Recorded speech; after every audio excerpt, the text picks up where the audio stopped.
Hello, Earnful of Popcorn listeners. Timmy here with a little preamble to this episode.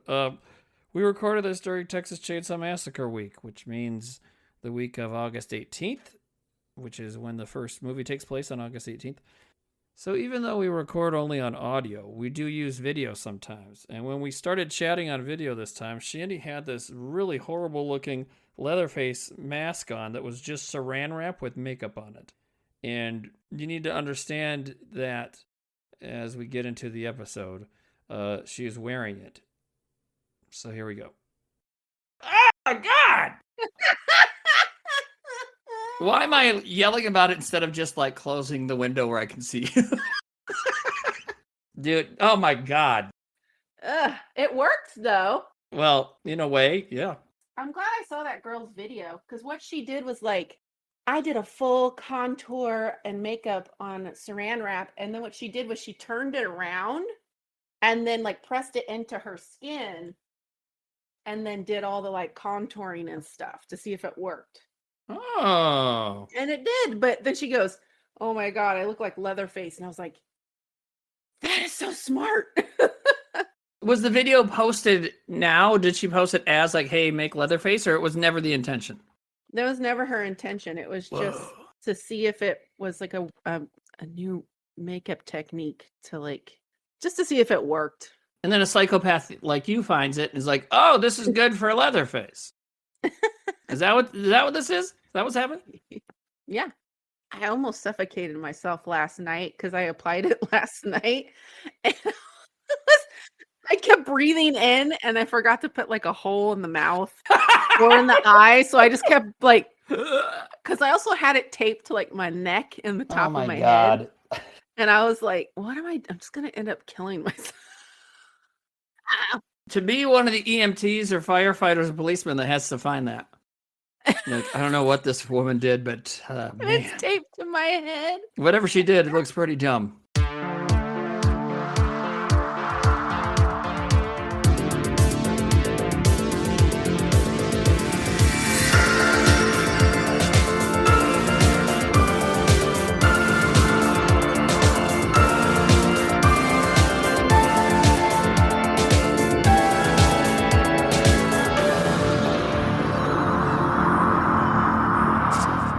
Hey, look, I'm wearing your shirt.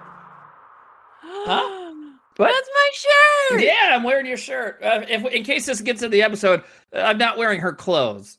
They probably wouldn't fit. Shandy made a T-shirt about herself and gave me one, and my daughter one a couple years back, and there you go. Well, I mean, it is, right? It says Anthrax on it. Yeah. I just want you to know I didn't like put the shirt on purpose, because that'd be weird, like wearing the... Like if you were going to see a band in concert and wore one of their shirts to the concert, you know? Yeah. It's lame. But this shirt just happened to be the next on the pile, you know what I mean? So is that how you pick T-shirts? It's the next on the pile? Basically. I mean, since I moved, I got rid of like 90% of my clothes. So I'm just on a rotation of the same like 10 T-shirts and tank tops. I have a similar issue. I didn't get rid of my clothes, but like I don't fit into my when Timmy was really fat clothes or when Timmy had his weight under control clothes. I'm right in the middle. And then what doesn't help is that they just keep manufacturing pepperoni, and it's like you guys have no respect. No respect for me. Bunch of dicks. My daughter crocheted me a huge Texas Chainsaw Massacre tapestry. It's like one of the old posters is what it looks like, and she gave that to me for Christmas. Well, I want to hang it up, but if you just hang that up, it'll stretch it. So my mom, who is a seamstress, eventually she got busy. I was busy, whatever. But she eventually quilted the back of it, like with fabric backing, and then put dowel rods and stuff on it so you could hang it up. Well, then it took another month and a half after she gave it back to me for me to hang it up because I'm me. So I did it, and then I'm like, you know what? I have some like Texas Chainsaw movies out and some on the shelf. I'm like, I'm just gonna make a little shrine here. So I did. And then I have the cool VHS lamp thing you gave me, and I have another little thing. And then I'm getting a Santeria candle with Leatherface on it, like I showed you. Ordered it from Etsy. But the two, if you look at the picture, the two regular movies are just in regular cases. Well, they fall over, and they actually had just right before I took that picture, they'd fell behind the bookshelf, and I had to like move everything to get them. So I want to get those, those little easels people put things on, like a frame or something, Yeah. So I want those, and then I realized, like, hold on, especially given where I live, I should get a fucking jawbone. And like, if you get a jawbone, you could set them on that. You know what I mean? And it would make so much sense. And then I realized, looking at that bookshelf, it's like it's wooden and stuff, and I'm like, man, it'd be great if I got some weird pieces of fur and bones and shit to put on it, just like the Sawyer family would. If they would walk in my house, they'd be like, I like all this, but we don't have enough random remnants of dead animals anywhere. And you need to tie some into weird little shapes and shit, I'd be like, okay, sorry. Also, don't eat me. But, so I should do that. And plus, like, now I'm just realizing the dude who made that bookshelf also, like, traps coyotes. So I bet he has bones and fur that he doesn't need. And teeth. Yeah. Right. Yeah, he traps coyotes for people. Whoa. Well, they're a problem, There's some animals out here that just get crazy, so. Okay, but I'm going to turn the video off because your mask scares the shit out of me, so. It could be so much better. Yeah, I agree. You suck at that. Yeah, you're right. You suck at making that. You know what, though? I think making a Leatherface style mask, if you're not good at that, then it's probably like, okay. Like, that's something you could list on a resume. Like, well, I'm not good at making masks out of people's faces. Okay, yeah. So that won't be a problem. Okay, good.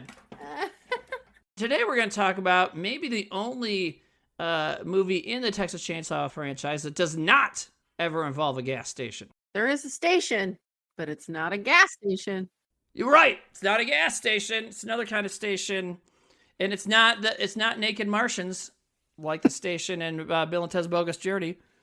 Station! God, I fucking love that movie. Anyways, it's like one of the best films. I haven't watched it in a long time. It's one of the best movies ever made. And so is this. Right? Did you agree? When was the last time? Well, hold on.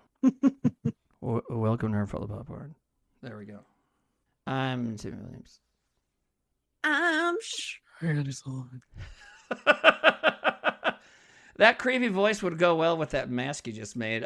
Shandy found some makeup tip online, and the lady was doing the tip and said it didn't work. It made me look like Scarface, or a Leatherface. It'd be funny if it made you look like Scarface.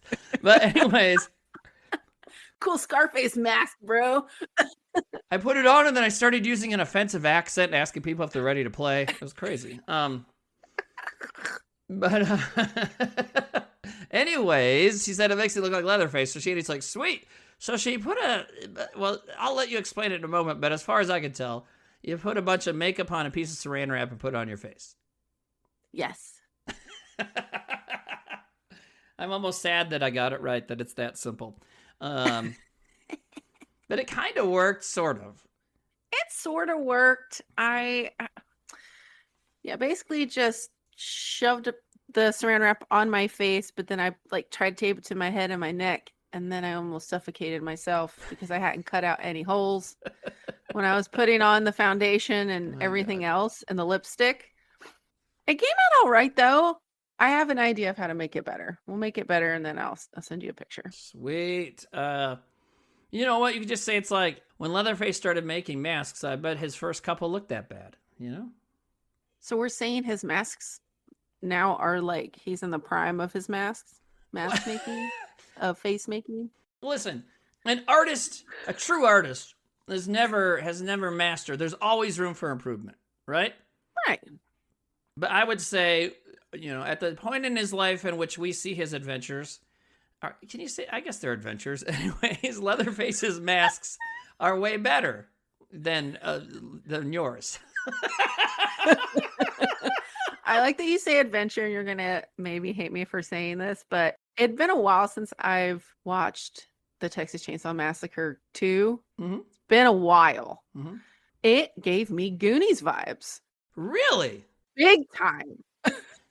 Sure. So when you said adventures, I was yeah. He sure does go on quite the adventure. Towards the end. I'm not mad that it reminds you of Goonies, because it's still better than Goonies. So is shitting out razor blades. But it's never going to happen, folks. Better than getting a chainsaw blade to your butthole. Oh my God. So yes, we're talking about Texas Chainsaw Massacre 2 because on this recording it is August 24th, which means we're a few days out from August 18th, which was last Monday, and August 18th is the date that the events of the first Texas Chainsaw Massacre movie take place. So that time every year, I watch the Texas Chainsaw Massacre, the first movie. This year, my daughter, she'd seen part 1, 2, so she wanted to watch 3, so we watched 3. And then I realized I had a 4K of Texas Chainsaw, but I hadn't watched it in 4K yet. So then I watched Texas Chainsaw, and then I watched the number 2 for this. So I watched 3 and then 1 and then 2. So I guess I just should watch 4 sometime soon, because it's like, well, what else are you going to do? I'm going to watch that this week since I haven't seen it. I haven't seen number 4. And I thought we were going to talk about that. There was a time when we thought we were talking about that one for this, which, well, we could sometime, but... next year? Yeah, you know what we could do? Next year, let's just do 3 and 4 together because, like, this one, it's so easy to talk about. There's lots of stuff we both want to bring up, I'm sure. Even though we didn't take much notes because we just wanted to enjoy the movie, but there's so much fun stuff in this movie. Mm-hmm. But the 3rd and 4th one, well, so, because you watched part 3 the same time I was watching part 3. Mm-hmm. And you didn't dig on it too much. I was bored. Yeah, it's boring. The first part of it is boring, and then there's some great stuff. I like the kid, how they have a little kid cannibal. That's interesting. Also, Viggo Mortensen, come on. So, and Ken Foree, come on. So, I mean, yeah, everybody was he was too pretty. Viggo was just too pretty. Yeah, it just didn't feel all the way there. And I think the family members in part 4 are maybe more interesting, but I don't know. We'll see. See what you think. But yeah, we'll do that. But yeah, for today, this year, for TCM week, we're talking about Texas Chainsaw Massacre 2. But I've ended up doing other things to celebrate it because I hung up the tapestry. Then I realized, like, oh, I should just set up all the movies right under it. And that's cool. And then yesterday, I did something else chainsaw-y. And what that is I used a chainsaw. Have you ever used a chainsaw? No. Never. It's fun, And so, of course, I put the leather face mask on.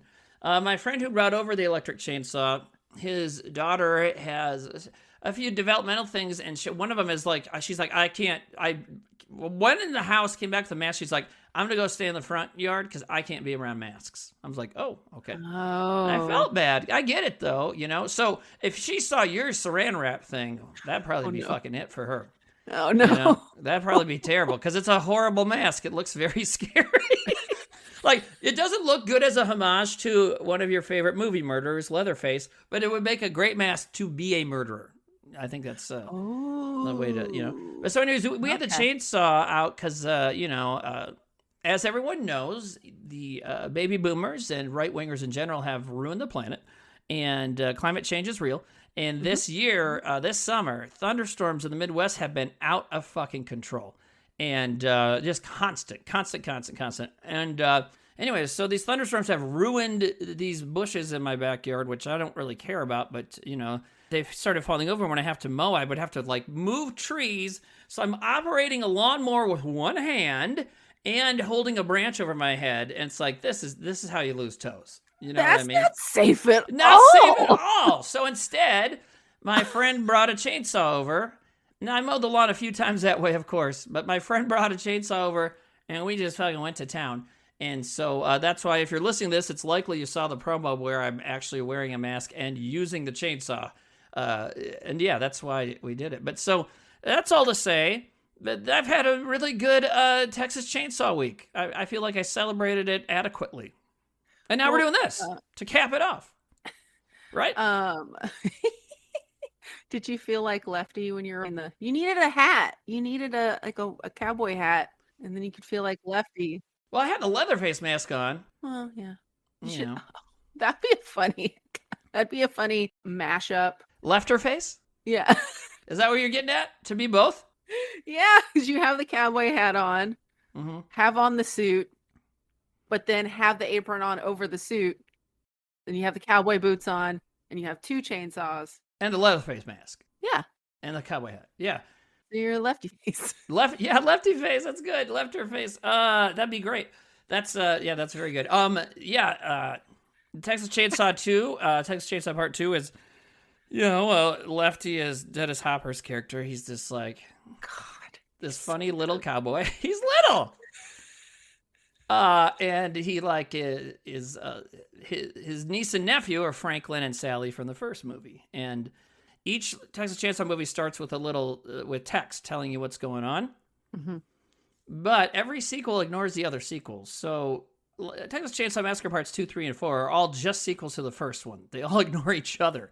In fact, in part 4, I think, they say, like, supposedly there were some events 10 years ago or 2 years ago, meaning the other movies, but they probably didn't really happen or something like that. Like, they almost like talk shit on it. So in every one of them, they kind of do that. So in the second one, at the beginning, they're talking about the kids from the first movie, and they say, Sally, Hardesty, Enright. In the original Texas Chainsaw, the preamble, the text just says Sally and Franklin Hardesty. But then when you watch number 2, it says Sally Hardesty - Enright. And so then that ties her into her uncle, Lefty Enright. But here's the deal: is like, okay, well that all makes sense, but why didn't they just make Lefty's last name Hardesty? I don't know. I don't know either. It's kind of interesting, but and so he's investigating, and yeah, we'll get more into it in a little bit. But I can't remember why we got on that tangent right away. I mean, it's only like 15 minutes in. We already started talking about the movie. What the fuck is wrong with us? But we were talking about Mass. We were talking about Chainsaw. We were talking about how we celebrated this week, and well, I guess there you go. Just kind of naturally. Oh, I think I was looking into Caroline Williams to see what else she's done, because she plays Stretch in this movie, and I think she's very attractive. And I was just kind of seeing what else she's done or what she does, because I feel like she hasn't done much. And I saw somebody say this because, okay, so she's a star of Texas Chainsaw 2. We'll talk lots about her. But in Texas Chainsaw 3, which again ignores number 2, okay? But in Texas Chainsaw 3, she has like a cameo in the beginning as a newswoman. Oh, I hadn't seen the second one in a while. I didn't catch it. Yeah.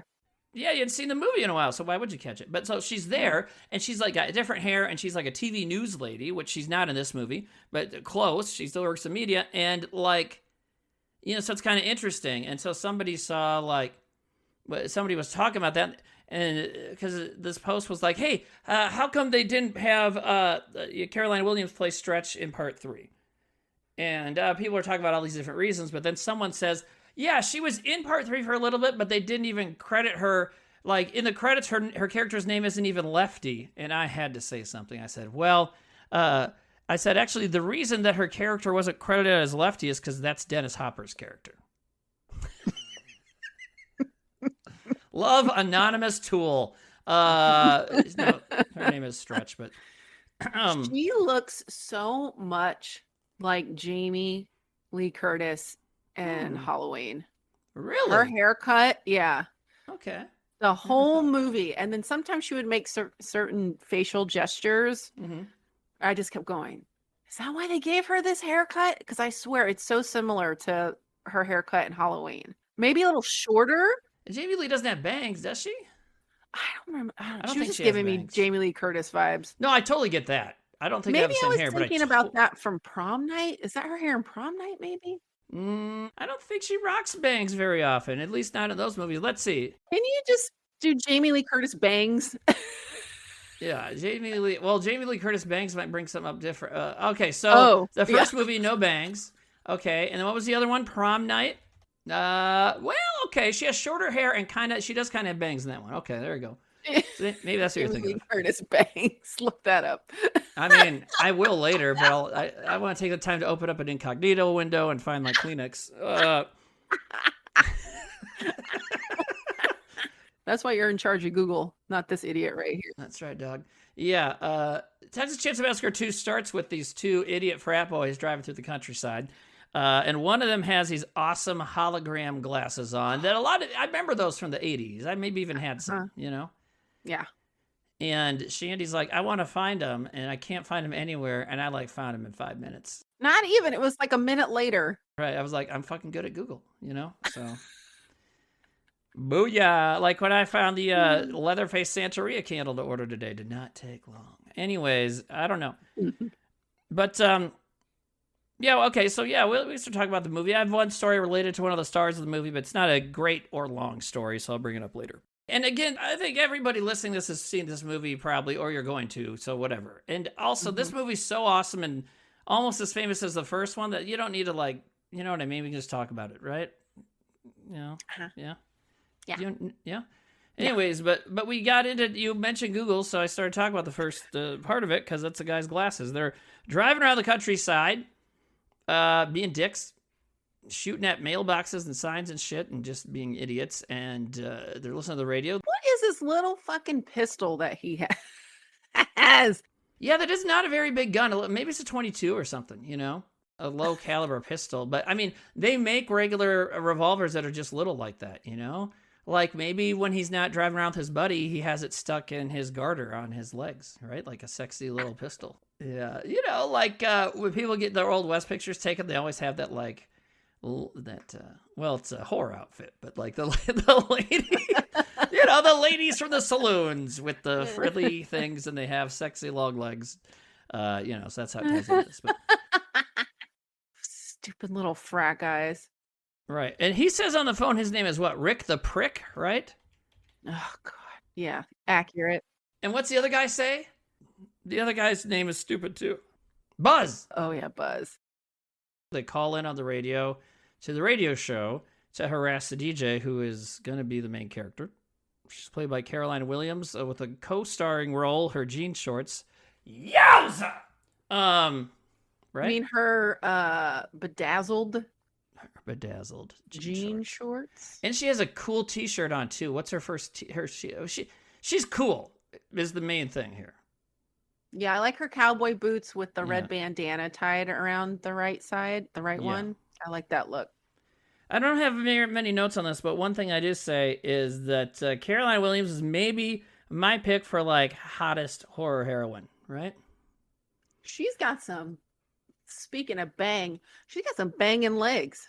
I was going to say that, like, I didn't notice her hair much because I'm always looking at her legs. But, you know, it's too bad that we're related. Just kidding, we're not, but we have the same last name. It'd be really weird. I'd be like, man, we're related? I gotta have to go back in time and stop several jerk-off sessions. God, I'm horrible. Anyways, but she's working at a radio station. She's doing a call-in, it's like a call-in show, right? Or you can call in and take requests, right? Yeah. Yeah. And song requests. Yeah, and they don't really request anything. They just make a bunch of fucking jokes and won't get off the phone, right? Like, get the fuck off the line, asshole. I have a fucking song. And I don't know if you were writing these down, but like within the first 10 minutes of this movie, they play the Cramps, and then when the good stuff gets going with the two frat boys, Oingo Boingo's playing. Oingo Boingo, Timbuk 3. I can't really find the soundtrack on Apple Music, but I found every song and kind of made a playlist. It's just about the full soundtrack to this movie. Oh, send that to me. I need that. Do you have Apple Music or whatever? I'll figure it out. Okay. I'll send you a screenshot of what I got. Okay. I only wrote a few notes, but that's one of the notes I wrote is amazing soundtrack. The music in this movie is fucking awesome, and it goes... You know, you can tell the people who made it are from Texas. And I don't know a lot about every band, but I can just tell maybe some of the bands are from Texas. But the music goes so well with the vibes of this movie. And maybe before we talk too much about the movie, we should talk about just kind of the general chutzpah and vibe of the movie. Because when compared this to number one, is it different? Right? It's super different. It's a love story. No, I don't mean that. I don't mean the kind of story. I mean like the vibe of the movie. I mean like the way it's shot, the way the world of the movie is, the music. It's completely different vibes than the first movie, right? Yeah, I wouldn't even think it was the same director. Yeah. If you're like, oh, who directed this? I would not say the guy that did the first one. Right, yeah. But he did. And I think one of the only ways you can tell is when they get to the hideout at the end. The production design is that same fucking awesome creepiness that they did in the first film for the Sawyer's house, you know? Could you imagine going through a haunted house like that? Oh, I'm sure someone's done it. That'd be brilliant. But if you've done it, do it again. If you can hear this, whoever you are. So they made it about 10 years after the first film, right? Or maybe even longer. It's okay, 1986, first one came out in 74. So it was 12 years later. I believe they say 14 years ago in the movie, because technically, okay, the movie came out in 1974, but the events of the movie take place in 1973. So sure, whatever. Anyways, just ballpark it. That's okay. So so it's a long time later. In the interim between Texas Chainsaw 1 and this movie, Tobe Hooper kind of became a big deal. He made Funhouse, which was pretty good. Did okay. Do you remember Funhouse? I have not seen that in a really we'll watch long it sometime. time either. It's got it's an interesting one. I can bring it up more later too. But he also did Poltergeist in between, and that's a legendarily cursed movie, but also a famous movie. And it's so he was, and then he was like doing other projects, and he was kind of a big deal. He had made Life Force, I think, before this movie. And he was doing Tales from the Crypt episodes too, I think right? yeah, sure. Yeah, he's doing all that kind of stuff. And became part of like that group of people who are making great horror movies in the mid to late 80s, which is, the credits of this movie when it opens, like the music that's playing, the score sounds just like it sounds like Puppet Master score. It sounds like Reanimator score. You know what I mean? Mm-hmm. And it's kind of part of that whole thing. And that's all to say that like a lot of people will say this movie's kind of like a satire or kind of like poking fun at where horror movies were in 1986. Oh yeah, because you didn't have all the just like the silly horror really. Everything was a lot more serious, right? Yeah, that what you're saying in the 70s it was more serious? Yeah. Yeah. Totally. And it's interesting too. So I think it's that because this movie's funny and it's definitely more cartoony and bright, and but it's also looks a lot more like a Hollywood film, and it's got Dennis Hopper in it, So, and he's Dennis Hopper is he's indie film all the way, but he was also famous at the time, So so his presence makes it feel a little more Hollywood, even though he would have done it for peanuts, I'm sure, because he was cool. So there's that to it, and then also just like I don't know, there's a lot to this movie that kind of feels like it could be a commentary on Tobe Hooper seeing where horror had been, because like at this point in time, people had also like started idolizing the killers in horror movies. Oh yeah, I didn't even think about that. And we were really doing that back then. And even the way this movie goes, like the good guys, the two main protagonists, like they each kind of become monsters at the because like at the ending, of course, of the first movie, the very last shot of the first Texas Chainsaw is what? The dancing. Yeah. And now the sun's rising. Yeah, it looks beautiful. And this movie also has someone dancing with the chainsaw as the sun comes up at the very ending, but it's the heroine. And she's lost her fucking mind. Exactly. And Lefty has lost his mind too. So it's almost like he's saying, like, now people want to be the killers, is kind of what I thought. Rewatching this, there were a lot of moments where, I found myself actually feeling bad for Leatherface and Grandpa and kind of rooting for them. For Leatherface and Grandpa? Yeah. That makes sense. Yeah. Well, and I don't even mean that. I mean people... I mean, he was like commenting on the fact that like people were obsessed with Jason and Freddy and Michael Myers at this and Leatherface at this point in history, But yeah, I mean, but that's the thing is, so I think he's making some points to kind of make fun of horror movies, but he's also good at making movies. So this is just a good movie. You don't even need to think about that shit when you watch it, because like you said, there's great elements, like you said, where they do kind of create some sympathy for some of the bad guys, and. I mean, and Leatherface, I think you get that in the first movie too, because the cook doesn't treat him well, So the cook doesn't really treat anybody well. No, he's a butthole. He is a butthole. But so it's a very different vibe of this movie. Like Texas Chainsaw Massacre 1, there is nothing like it. It is a singular anomaly where it's this indie film. It's beautifully shot. It's creepy as fuck. It's gross and kind of sleazy. But it's also like a classic. It still feels like a classic movie, And so this, like, there's other movies like this. I think there's other movies like Texas Chainsaw 2 that were being made at this time. And I think the reason he even made this was to make it like those, only turned up to like 1,000%. Because this movie's fucking balls to the wall, high octane the whole time, I think, Yeah, it's great. It's taking some of those certain little elements that I really dig from the first one and just Like, how fucking crazy can we make this?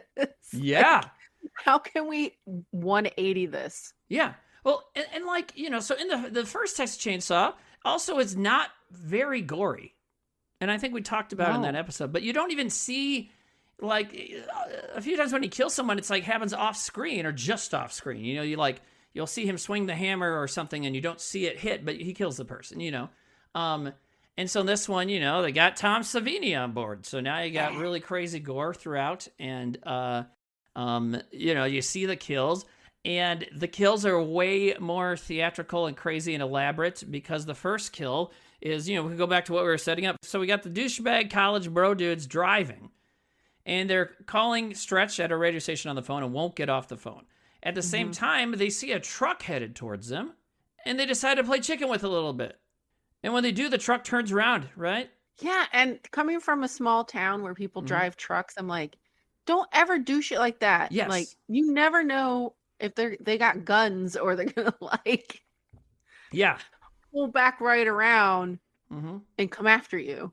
Which is what these guys seem like they're doing, but then so Stretch continues to work at the radio station, and she gets another call. Oh, it's the fucking bros again. And now they're driving, and it's now nighttime, and they encounter the fucking truck on a bridge. And now you don't know much about, you don't drive, so maybe you don't know this, but generally, I don't think cars can go in reverse as fast as they can go forward. But you can alter that, and there's some cars that do. And so this truck, like, is headed the other way. It turns the lights on, and they don't even know they were there. Like, oh, shit! Right? Because they're, like, waiting on the bridge for them. And so then they start racing backwards, but they're going fast enough to keep up with these guys. And so cool.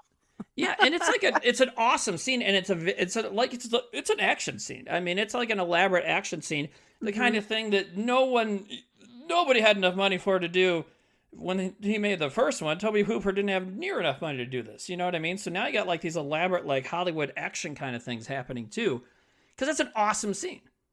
You know? I mean, I wonder if Toby Hooper was like, wow, I have like this budget. Like, it's like a kid in a candy store. Like, sure. Like, look at all the stuff that I can have.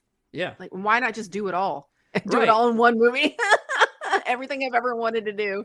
Yeah. And I think even by doing that is why people think it's like almost making fun of other horror movies at the time, because it's just extreme and crazy and goes all the way with a lot, you know? I mean, look at, like I said, the ending, their base, their little hideout at the ending. Like, when you say kid in a candy store, I mean, that's exactly what that makes me think of, because it's fucking amazing, all the set design there, you know? All the skulls and bones and shit. But this scene when they kill these frat boys, like, so, of course, as you may be guessing, well, go see the movie, but if you haven't, you may be guessing who's in the truck. And and it's awesome. Oh, man. What a great costume, too. Like, a costume on top of, like... Yeah, well, it's the dead body of the hitchhiker. Yeah. Yeah, and he's got it like, taped to, I don't know, he's got it like attached to his body. Suit or something? I don't know. But when they look up, there's someone your arms like through a coat backwards. Yeah, maybe it's that. And so like this is on like the back of the coat, but your arms are through the arms. Yeah. But it's like backwards. Yeah, maybe that's it just, I was like, oh, that looks so fucking awesome. Yeah, because you just see, because Leatherface is wearing a black suit, so and it's night, so you don't see him too well. So you see this like dead body, all gross and decayed with stringy hair and everything, and this like military jacket and jeans, and it's like dancing on top of the truck. It's like, what the fuck is this? He's Leatherface a little more playful with his prey in this movie, but so you know, and then eventually the shoe drops, or I guess in this case the undead or the fucking skeleton head drops, and then you see Leatherface behind it. And then he takes up the chainsaw and starts attacking their car. And it's so quick. Awesome. It's within the first 10 minutes. Yeah. And here you get some shit going down, you know? So And they've Dude, already, and because, like we said, Toby Hooper's good at making movies, we already hate these two guys enough yeah. to want to see them get killed by Leatherface, you know? So, Yeah, it's the opposite from the first film when you mhm. felt bad for everybody, like poor Franklin. Yeah, Everybody getting fucking murdered and put on right. fucking meat hooks and shit. And this one, Uh, I was like, hell yeah, get Yeah, him. get him, man. And that's almost like him saying, Get like, him. this is who horror fans are now. How horror fans want to see people killed. In the Mm-hmm. first movie, you want to see somebody beat them, you know? Um, and that happens too, but like, you know, but, and most of the, yes, you're right. Most of the victims of the first movie feel bad for. Although Jerry, it's like, well, he's kind of a shithead. The boyfriend, you know? Yeah, that's Like, true. the only things you see him do, and I wrote this in my Letterboxd review when I watched it the other day, but like, you only really see him giving shit to people. And he's like giving shit to Franklin, right? And then he walks away later to go find the other people. And Franklin is talking about the hitchhiker. He's like, yeah, maybe the hitchhiker didn't come back because he's worried that Kirk will kill him. Well, he doesn't mention any thing about Jerry because he just knows Jerry's like a pussy, apparently, and wouldn't kill this guy. And then when Jerry gets killed, he screams the highest of any of the characters. Like it's, you know, and he gets killed fast too. So he's fuck him. But anyways, most of the characters you really care about. You're right. But in this, it's like, yeah, I want to see Leatherface kill these guys. And they have this awesome kind of battle where the guys are driving and he's swinging the chainsaw and fucking Dude, he's Rick the Prick ripping the has his fucking gun. car apart with that Yeah, chainsaw. it's a huge chainsaw. And the spark, man, Yeah. the shot of all the Yeah. sparks flying and the guys are trying to dodge. It was like, Yeah. that is awesome and fucking terrifying. Yeah, I would have loved to see it in the theater because, you know, I'm sure it's just like cool. Shit. But yeah, and, you know, and then Rick the Prick has his little gun that he's been shooting at mailboxes and stuff. So now he's trying to shoot them. And he doesn't even get a shot off, does he? Maybe he gets a shot off. I can't I remember. think he hit him. Didn't he hit him once? Oh, maybe he hits the body. The dead Mhm, body that Leatherface has in front of him. mhm. Yeah, but which, as we mentioned, is the body of the hitchhiker character from the first movie who we see get hit with the truck. Because it even has that weird little pouch that he always had. Uh-huh. It's wearing the little pouch, so it's him. And we, you know, that guy comes up more later, even though he's dead.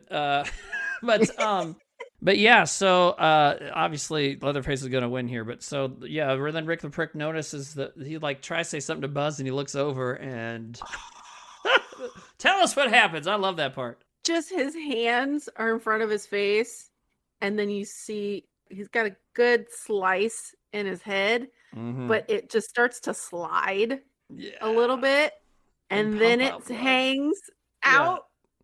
And Ugh. then there's a great shot from the back where just the blood is spurting Yes. out of Yes. the top. I was like, Right. oh, Savini. Yeah, I'm gonna say something exactly like that. Be like, yep, that's when you're like, oh, Tom Savini's in there. They're involved. Oh, good, you know, because it's like, oh shit. Yeah. And then they crash the car, and it's just crazy. And so, you know, and it's good because they deserved it. So they're dead now. But and then obviously Leatherface and whoever's driving him go off into the night. But so So great. Stretch the DJ gets the whole thing because a lot of times you're recording your phone calls. You record everything when you're in radio. You definitely want to record phone calls sometimes. Not for really this reason, but you know, she happened to record about this terrible murder thing. So yeah. Oh, what is her is he the producer, I guess, of the show? Mm-hmm. What is his name? LJ? LG. LG. He says this really great thing that I just went, oh, that's smart. He goes, dead air. And I went, exactly, because they're fucking dead. Yeah. But that is also what you say in radio. That's what it is, you know? Because, you know, it happens. You just fuck up and oops, there's dead air, you know? But so, yeah, but it also is a good pun. And yeah, their radio station, okay, so Stretch is super cool. We were talking about how hot she is, and she's dressed cool too, and that makes her attractive. And their radio station is awesome. Lots of good posters. And Shandy was mentioned in some of the bands. And yeah, all the music they play is fucking awesome and cool. And kind of has that kind of evil, kind of psychobilly and kind of punk rock kind of vibe to it, most of it. And like Oingo Boingo, which was like, I don't even know what you would call their music. It was crazy. It was good. But yeah, the music is awesome. And so yeah, they're very cool. And the thing about her co-host, producer, whatever you want to say, LG, so he's in the other room trying to help her hang up on the guys. And then that happens, and yeah, it goes dead air. So LG is like, LG's fucking cool too. And that's the Yeah. thing is, so he's older than Stretch, obviously. I don't know how much older, but you can tell. But he's like, still slicks his hair back, wears a cool cowboy hat, has like a sleeveless jean vest thing, and he's got tattoos and stuff. And he works at this place that plays cool music. And LG, okay, so I mentioned that like the choices of music feel very authentic, like people who lived in Texas and knew what the fuck was going on in the music scene, right? They're from Austin, a lot of these guys. Austin's a big deal with music, especially in the 80s. So LG is also, he feels authentic to me because there's a lot of radio DJs out there, especially the men, who are guys that like were cool like 20 years ago, and now they're kind of older. You kind of still are a little hip to what's going on out there in pop culture, and but you still kind of like dress and act like the way you did when you were cool. And so he's kind of this like pudgy aging dude, but he has like this cool punk cowboy kind of look to him, you know. And he's like obviously hopelessly in love with Stretch, but I mean, who wouldn't be, you know? So like she's cool, she's hot, she's like doesn't put up with any shit, you know. And how long they've probably been working together for a while, so it's like Yeah. their, office crush type of situation. Yeah, totally. And they're great characters, and she's interesting, they're cool. And there's a lot of things that make this movie different than the rest of the Texas Chainsaw movies. They're one of them. Like the other ones, some of them, a lot of them focus on teenagers, of course, but the like number 3, the main characters are like some shitty husband and wife and or whatever. But in this one, it's like, oh, these two cool like rocker radio people. But yeah, it just feels very authentic, the way they're doing it. And their radio station probably looks too cool. But I know there's radio stations that look like that back in the 80s, I'm sure. So Yeah. but it's really fucking cool.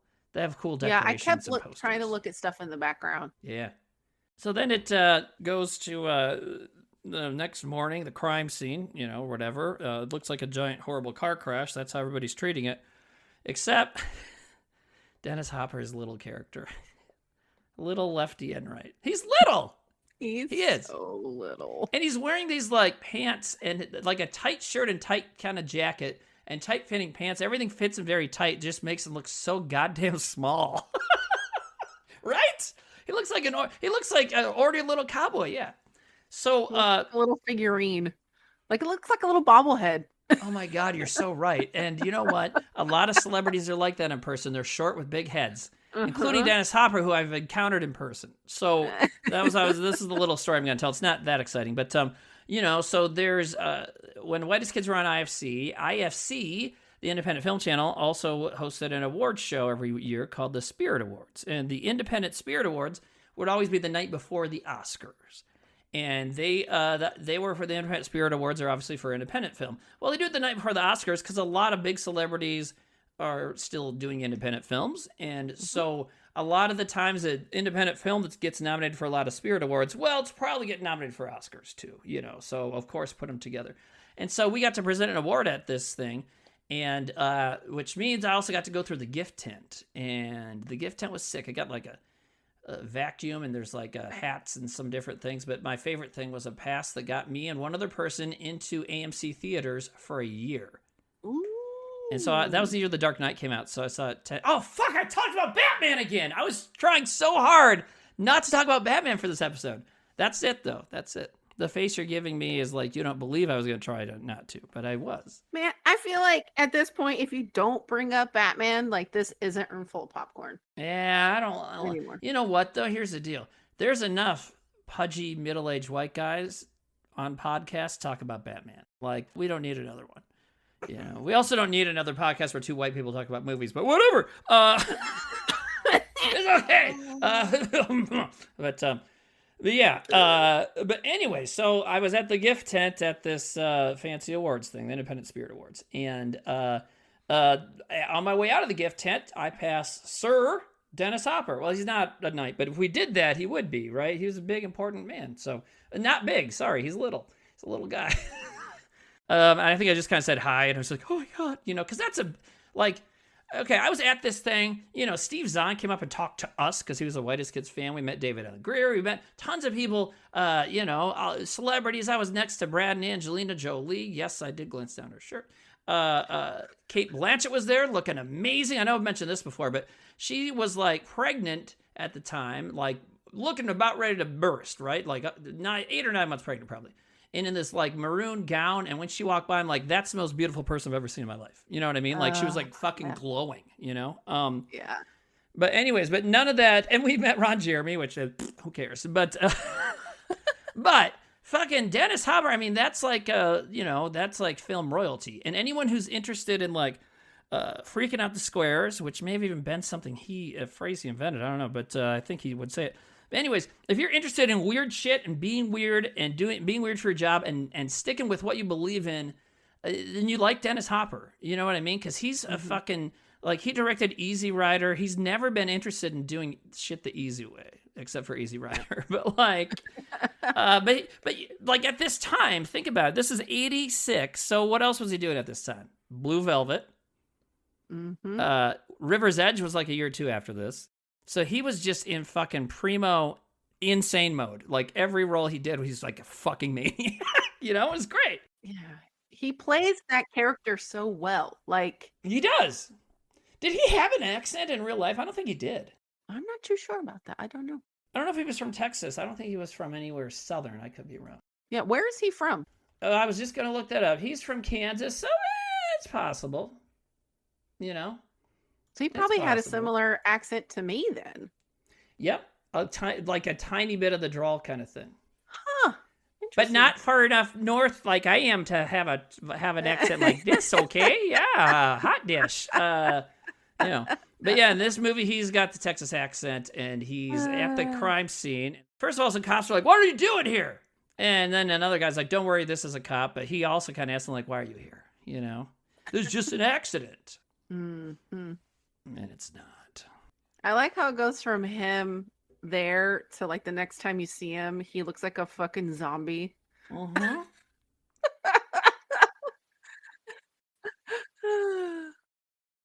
It's interesting. Like he talks about how he wants to find out because he's at this crime scene, kind of where he shouldn't be, maybe, and he like sees what he knows are chainsaw marks on the door.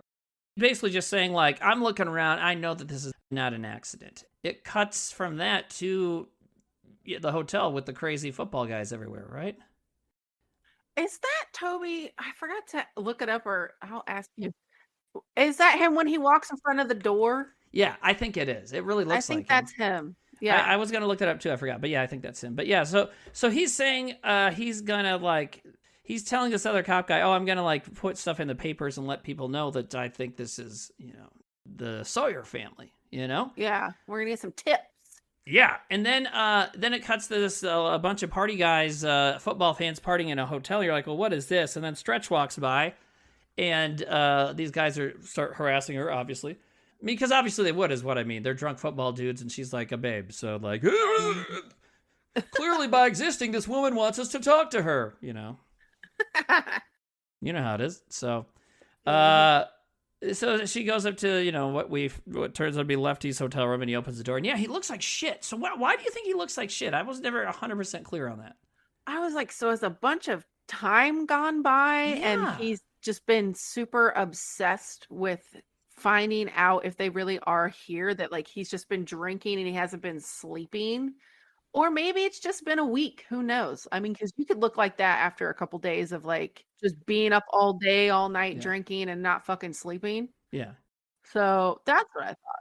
Give me 30 minutes. But you're right. I mean, that's kind of how I feel too, is like time has passed and he's not doing great. Because she mentions like that he's been in the paper now. Like they've had articles about how he thinks it's chainsaw people, and it's kind of a laughing stock because everyone else is like, this isn't a chainsaw killer. This is just some kids getting drunk and driving, you know? Mm-hmm. And so no one believes him. And so she brings the tape and I was like, play this tape. And he's like, he just doesn't want her help. He's just kind of being a dick to her, you know? I know. I actually yelled at the TV. I went, why don't you bring a tape player and just play it for him? You know what? Why didn't she? One of those cool 80s little handled tape players. With the box thing. handle, Yeah. like holding it and bringing it in. She's like, "Well, I'm gonna make you listen to it." But Yeah. Bitch. Yeah, why didn't she do that? I don't know, because there's not even a moment where like he's heard the tape ever throughout the whole movie. She ends up No. like playing it, Right. but there's no scene of him hearing it or his reaction to it or anything, Right. which I thought Well, was yeah, but he interesting. does talk about it later, but so, but at this point, he's like, no, I don't need your help. I don't need your help. And she's like, I'm the only one who believes you. He's like, yeah, I don't know. He just sucks at that point. He's just some fucking dumb man and that doesn't need a woman's help is kind of what it is. And so she leaves and, I can't remember if there's a line that kind of feeds this transition or not, but he's basically talking about how he thinks they're in Texas. And then we cut to, I believe it's the same hotel, same day, downstairs. They're having a fucking chili competition. And this is where things really get good. Because it's also, there's the three parts of this movie. There's setup, there's a radio station, and there's at the amusement park at the end. That's kind of the three chapters of the movie, won't you say? Yeah. And so this is getting towards the end of the setup, but do you remember what it cuts to first? It's fucking LG building a house out of fries. Oh, I love his log cabin of French fries. Yeah. And Stretch comes in disappointed from talking to Lefty. He's like, I built you a fry house. I know, and I was like, so you don't want to date this guy? Hey, men out there, if you're looking at nab Shandy, there you go. Start practicing your French fry carpentry. And if she sees you, she's like, that's it. Let's get married. Boom. Done. I was also like, how long has he been sitting there? Yeah, because that's a big fry house. There's like 100 French fries. It's a shit ton of French fries. It's so funny. And so they're like, it's so weird. And they're having this chili competition. And this lady starts announcing the chili winner. And God damn it. I fucking love this part, Because it's just suddenly, because you just know it's coming, but she's like, they call it the Oklahoma-Texas chili contest just because it's themed after the football or the football game that's going to happen. Mm-hmm. And she mentions that it's, he's not from Oklahoma. He's not from El Paso. He's from right here in Dallas. Drayton Sawyer. And then it's a fucking cook, and that's his name. We never got his name before. We didn't even get their last name in the first, they never said the word Sawyer in that movie, did they? I don't think so. Drayton. What a weird first name. It's like Dayton. Yeah, with an R. Drake put together. I don't know. It definitely sounds old-timey Southern and redneckish, which is exactly what you would want, I suppose, so. Man, Drayton, you sure do make a mean chili. Yeah, and here's the deal. So they have this, trophy, and it's huge, and the trophy has a chili bowl, and then they, pour a bunch of chili into the bowl on the trophy, and then it spills out, and so there's, fucking chili all over this trophy. And they hand you it, and it's like, okay, cool, now I got chili all over myself. I just got done fucking cleaning up from making the chili, and now you're covering me in chili again. What the fuck is the matter with you? And then the woman who announced the winner, she grabs a little bit of the chili out of the trophy. Yeah, she tastes some of the chili with a spoon. Yeah, she eats some. Yeah, and then goes, ugh. It takes something out of her mouth. She's like, what is this? And he grabs it really quick. And of course I went, it's probably a finger bone. It's a tooth. I think it's a tooth. It wasn't. It's like, oh, that's a peppercorn. Yeah, he's like, that's one of them hard shell peppercorns. Okay, so now it's time to talk about him. I love him. The actor Jim Sydow, or however you say his name, I don't know if he ever did much besides the 2 Texas Chainsaw movies, but he's great in the first movie, but he is fucking awesome in this movie. And having watched both 1 and 2 recently, as in a few days ago, he kind of almost has a split personality or some kind of bipolar thing going on, right? In the end of the first movie, when they've got Sally and they're gonna kill her and stuff, now, don't you worry. And then he'll be like, you did idiot, now freaking out. Then there's those great shots of him in the first movie, and they have 1 or 2 in this one, where he's laughing and then just gets really serious. And then he's laughing and gets real serious again, And in this one, it almost seems like, okay, so now they've been in hiding because people found out about what's going on from the end of the first movie. And so it almost feels like he's kind of melded his split personalities together so that they can, so he can be the public face of the family, and because what they're doing is they're killing people and putting them in chili. That's kind of you know? Was that a food truck that he was driving? Yes, so he has a food truck. And the great thing about the Sawyer family as a horror movie invention is every family member is crazy in a different way. And even the sequels that aren't as good, like 3 and 4, they still nail that, where it's like different crazies, right? Would you say that? Yeah, and I really, really like his character is because he truly, truly, truly, truly believes that what he's doing is not necessarily his fault. Yeah. It is the fault of like technology and industry and other things happening to force his family Yeah. out of their business. And so that's why he's doing what he's doing. It's so crazy. No responsibility whatsoever is being taken. Yeah. Well, it's like even in the first movie, you know, he's like, I take no pleasure in killing. It's like, okay, but you'll fucking cook them. You know what I mean? It's like, come on, you know, but yeah, but he's crazy. You know what I mean? So like, it's fine. And so he wins. And yeah, and obviously, so he's like, that's a hard shell peppercorn. And that was a tooth, probably, or like you said, could be a finger bone too. Who knows? You don't really see it, but it makes it pretty clear it's a bone. I love when he says this. He goes, I got a good eye for prime meat. Yeah. Runs in the family. Yeah. Yeah. And I love a town. I love Dallas because y'all love prime meat, you know? And none of these motherfuckers know that he's feeding them their friends, you know? And he's talking about you and he's talking about me. What do you mean? Prime meat. You think we're prime meat? I think so. You mean long pig? He's talking about people, yes. That's what he means. And no one fucking knows. But as far as you and I go, I personally think 40 is way too old for our meat to be good anymore. Mm. You know, like with chickens, like 8 months old, you know, is kind of as long as you want to go. Unless you're making coq au vin, which is rooster with wine, a French dish, then they can be a little older. But generally, yeah, they get too gamey, you know? Would my breasts be gamey? Your breasts, your boobs? My boobies. But is there a lot of meat in there? Fat? Fat, I guess. I don't really know. I don't know. That's a good point. What did we say last year when we talked about like what would we eat? Like what our Yeah. favorite body part would be? What did we say? Oh, I should have listened to that. Yeah. Butt? I think I said butt. And legs, maybe? I Thighs? think butt and legs. But Yeah. now I'm thinking boobies. But you know, that's so funny because, like, what's the part of the chicken everybody eats? The breasts and the thigh. So there you go. And on a cow, I don't know how that all works. But yeah, so, you know, Drayton Sawyer is the cook, and he is, you just cooked. Me and Leatherface, we do all the work. So he, you know, so that's him. So he wins the chili. And You're like, oh shit. They're You're like, here. oh fuck, now I know what's going on, yeah. And so then it cuts to like Stretch going back to the station, and now Lefty's sitting on the stairs. And again, I think it must be the same day because I think the chili contest was the same day in the same hotel, right? Like she kind of just walked right down. So it's the same day, but he's like, okay, I want you to play the tape like a lot. He's like, he tells her to play it every hour or something on the air. Yeah.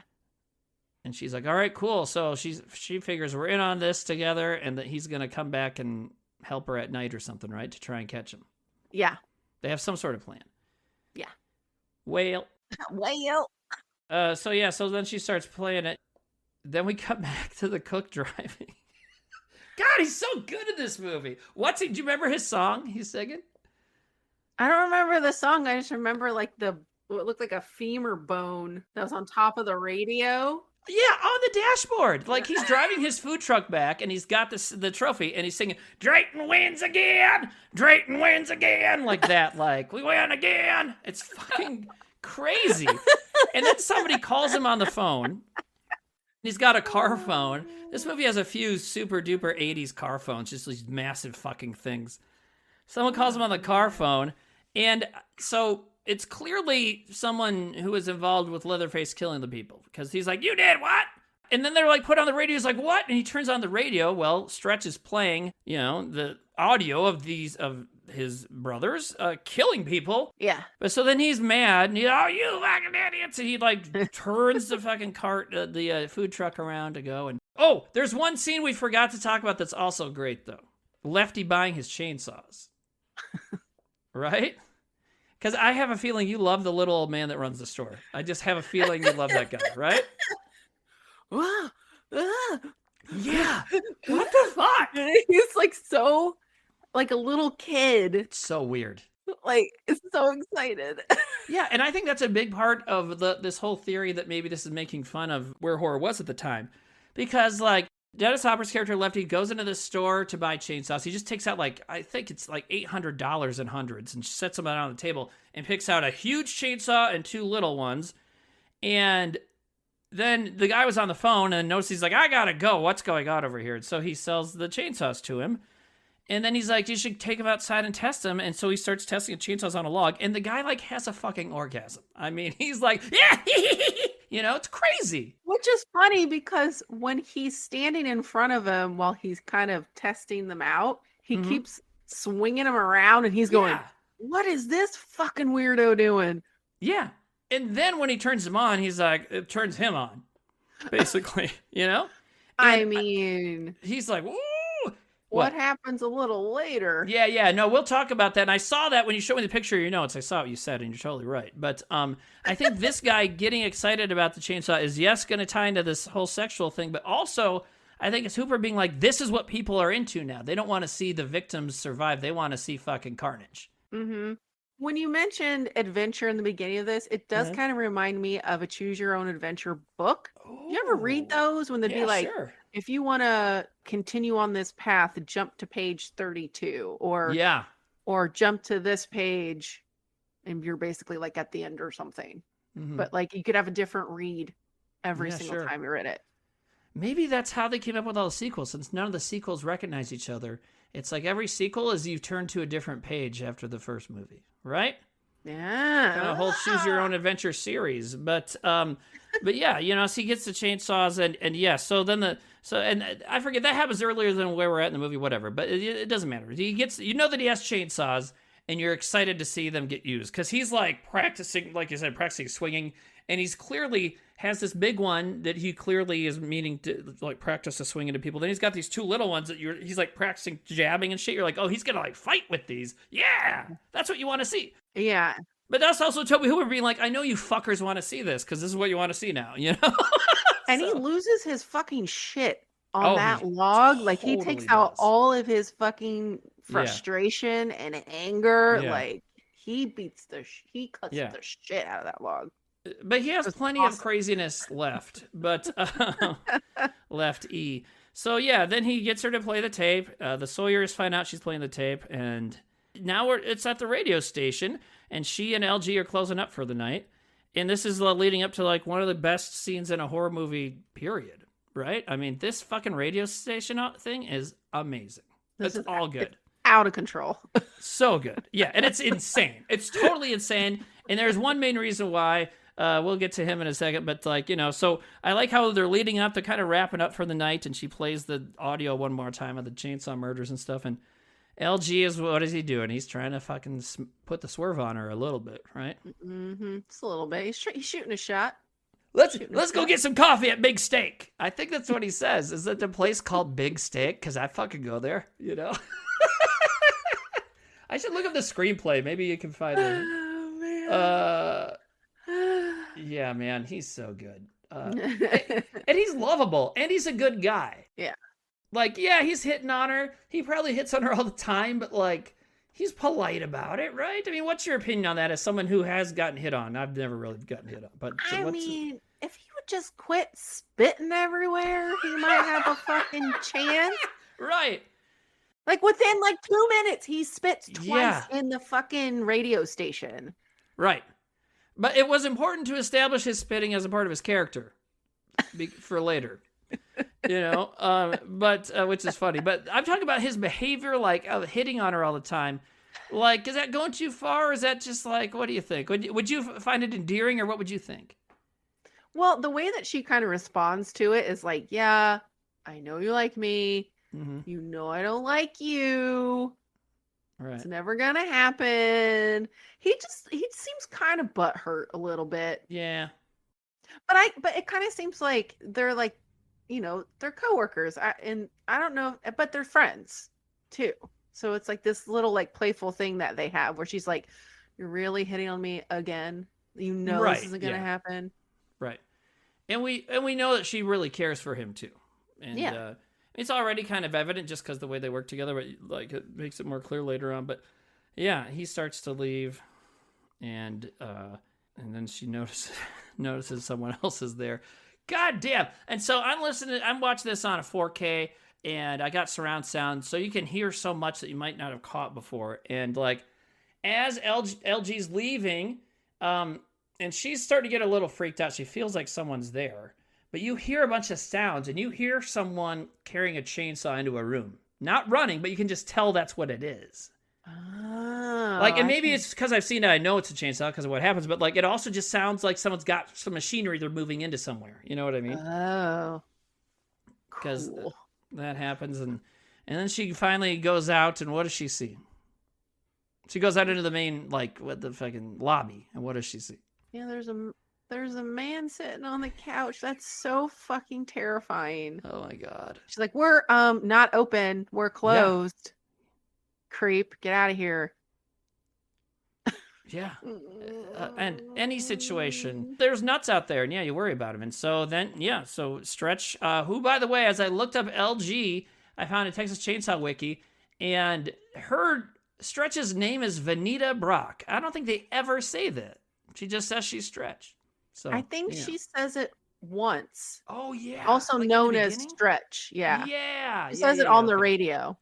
But I don't catch it because Stretch is such a cooler name. Right. And you're just kind of taking in her whole vibe. Stretch, Lefty, LG, Yeah. Chop well, Top, everybody. Leatherface. Yeah. And they also call Sawyer. Leatherface Bubba in this one. Bubba! They call him Bubba a bunch, which, you know, that could be a name, but also that's just like if I call you, what up, dude? You know, so I don't know. It's also endearing too, like Yes. when you call a family member Bubba. Yeah, for sure. Yeah. So, and that's definitely part of it. But anyway, so she meets Chop Top. He's got these hippie glasses and a hippie vest on, a fringy vest with buttons on it, and this what he later calls his Sonny Bono wig. You know, it would have been funny if he was wearing the frat guy's glasses, Oh, the yeah. hologram glasses. That would have been cool. But his sunglasses are pretty cool. Oh, they're awesome. He looks like this, looks like a fucking hippie. Yeah, he looks like a zombie hippie because he's very pale and weird. And he's obviously immediately intimidating. Because the thing is, even though he's silly and says a lot of silly stuff, the character is scary and intimidating. But also, that all aside, if you have a job like that and you're alone at night and someone walks into your place, it doesn't fucking matter who they are. That's scary. Like, it's intimidating that they're there. You know what I mean? So, it's, you know, when I worked in insurance, there was this guy came in right before we closed. And he's just like a big fat old guy in overalls. And he kept talking to my boss, who's a woman, and she couldn't get him to stop. And so I could have left, but I hung out there until she finally got him to go. And there was nothing wrong with this guy, but I told him, like, I stayed because I don't know. Like, you're alone in here. We locked the door. Like, shit, man. Like, you know, what if this guy wants to do stuff to you, you know? So, so it happens. It's a real fear. It's another thing that's like a realistic fear even in a cartoony, heightened world of this movie. But, you know. But so Chop Top is played by Bill Moseley, who this made him like a fucking icon of horror movies for good reason. Chop Top's amazing. Every fucking sentence he says is great. Like everything he says. Dude, music is my life. Not just his speech, but his movements, like just his presence makes you feel so fucking uneasy. Like this guy's gonna lose his shit at any moment. I don't know when. I don't know what he's gonna do or how. You talk about this foreboding feeling. You don't know to trust. So, like, you don't know when this guy's gonna pop off. Like in the first movie, when do you first get that feeling? The hitchhiker. Yeah, because he seems like so like you're like, okay, we got a hitchhiker. He's like fine at first for like a second. He's just 1 minute he's fine, but once he started talking, you're like, oh shit. You like head cheese? Yeah. And Chop Top's the same way, which makes sense because they're like, well, they're brothers, but I think they're like twin brothers is kind of what I think they hint at, but they're close in age. Chop Top and Well, we found out his name is Nubbins. It's the hitchhiker. Nubbins. The fuck? Bubba Nubbins. Yeah, Bubba and Nubbins. But anyway, so it's just this beautiful marriage of an actor who knew he had a shot, so he fucking goes for it. And he also, like, understood, like, that he was supposed to be like the new hitchhiker character. He's got the same mannerisms as that guy, which makes you think they're supposed to be like twin brothers or something, you know? Oh, yeah. Because he's like, yeah, I'll like that. And that's why I keep saying, like, I love doing that, because I'm like, I feel like in an alternate universe, there'd be another movie where they need another one, and I played another one of those guys. You know, it's like, hey, you know? And he's also, like, charming's the wrong word, but he's trying to be charming, right? You're my favorite. And they're obviously there because she's been playing the tape, and they're going to kill her and take the tape so that, to hide the evidence, because they keep trying to hide, the Sawyer family's trying to hide what's going on. But, he's talking about music and stuff. He's asking her to play Inagata-Davida, and then he asks for the tour of the station. I love the tour. Yeah. This is my Joker. This is the water. Yep. This is the chapstick. Yeah, it's so... But the thing is, so she immediately... I don't know. Do you think she's like a typical damsel in distress? I think she was like, I can handle this fucking dude until he lights the end of the hanger and scratches his fucking head with it, and then takes whatever's on the end of it and puts it in his mouth. Yeah. I think that's when she switched and was Yeah. like, now I'm scared. Yeah, and she probably at that What point the knows. fuck is that? Right, and she probably knows now that he's done something so crazy that she probably is saying to herself, like, oh, he's one of the killers, Like, Is it weird of me that, like, when I can't wait to see what this is. I was like, oh, does that feel good? You like the end of the thing and then you scratch your head with it because it's all hot? Would that burn your Maybe. scalp? Yeah, that would totally burn your scalp. I don't know what he's doing. Well, I mean, he was using it to hit the metal plate in his Yeah. head, but what does that do? I think he's scratching the skin around the plate. Or the scabs. Yeah, so where the plate is in his head, there's all this skin, and he's picking at it to eat it. Just like years later, Gold member Austin Powers had that guy that ate his own skin, He's burning around the skin. But so, yeah, it's interesting. Okay, so he's barbecuing his own human flesh to eat, which is what they do all the time with other people's flesh. I didn't even It's think interesting. about I just thought about that now. I'm like, oh, wow, that. he's like heating it up. Interesting. But yeah, he's like scratching at it. I would guess if you had a metal plate in your head, like, yeah, it's itchy and weird, and he's not used to it. And he didn't get that from the hospital either, by the way. That was not implanted at the hospital. No? No. You don't think Do you so? think that family goes to the hospital? They mention it though, because here's the one reason I would argue against that. Yeah, so they mention later when Drayton, the cook, is talking about the business and stuff.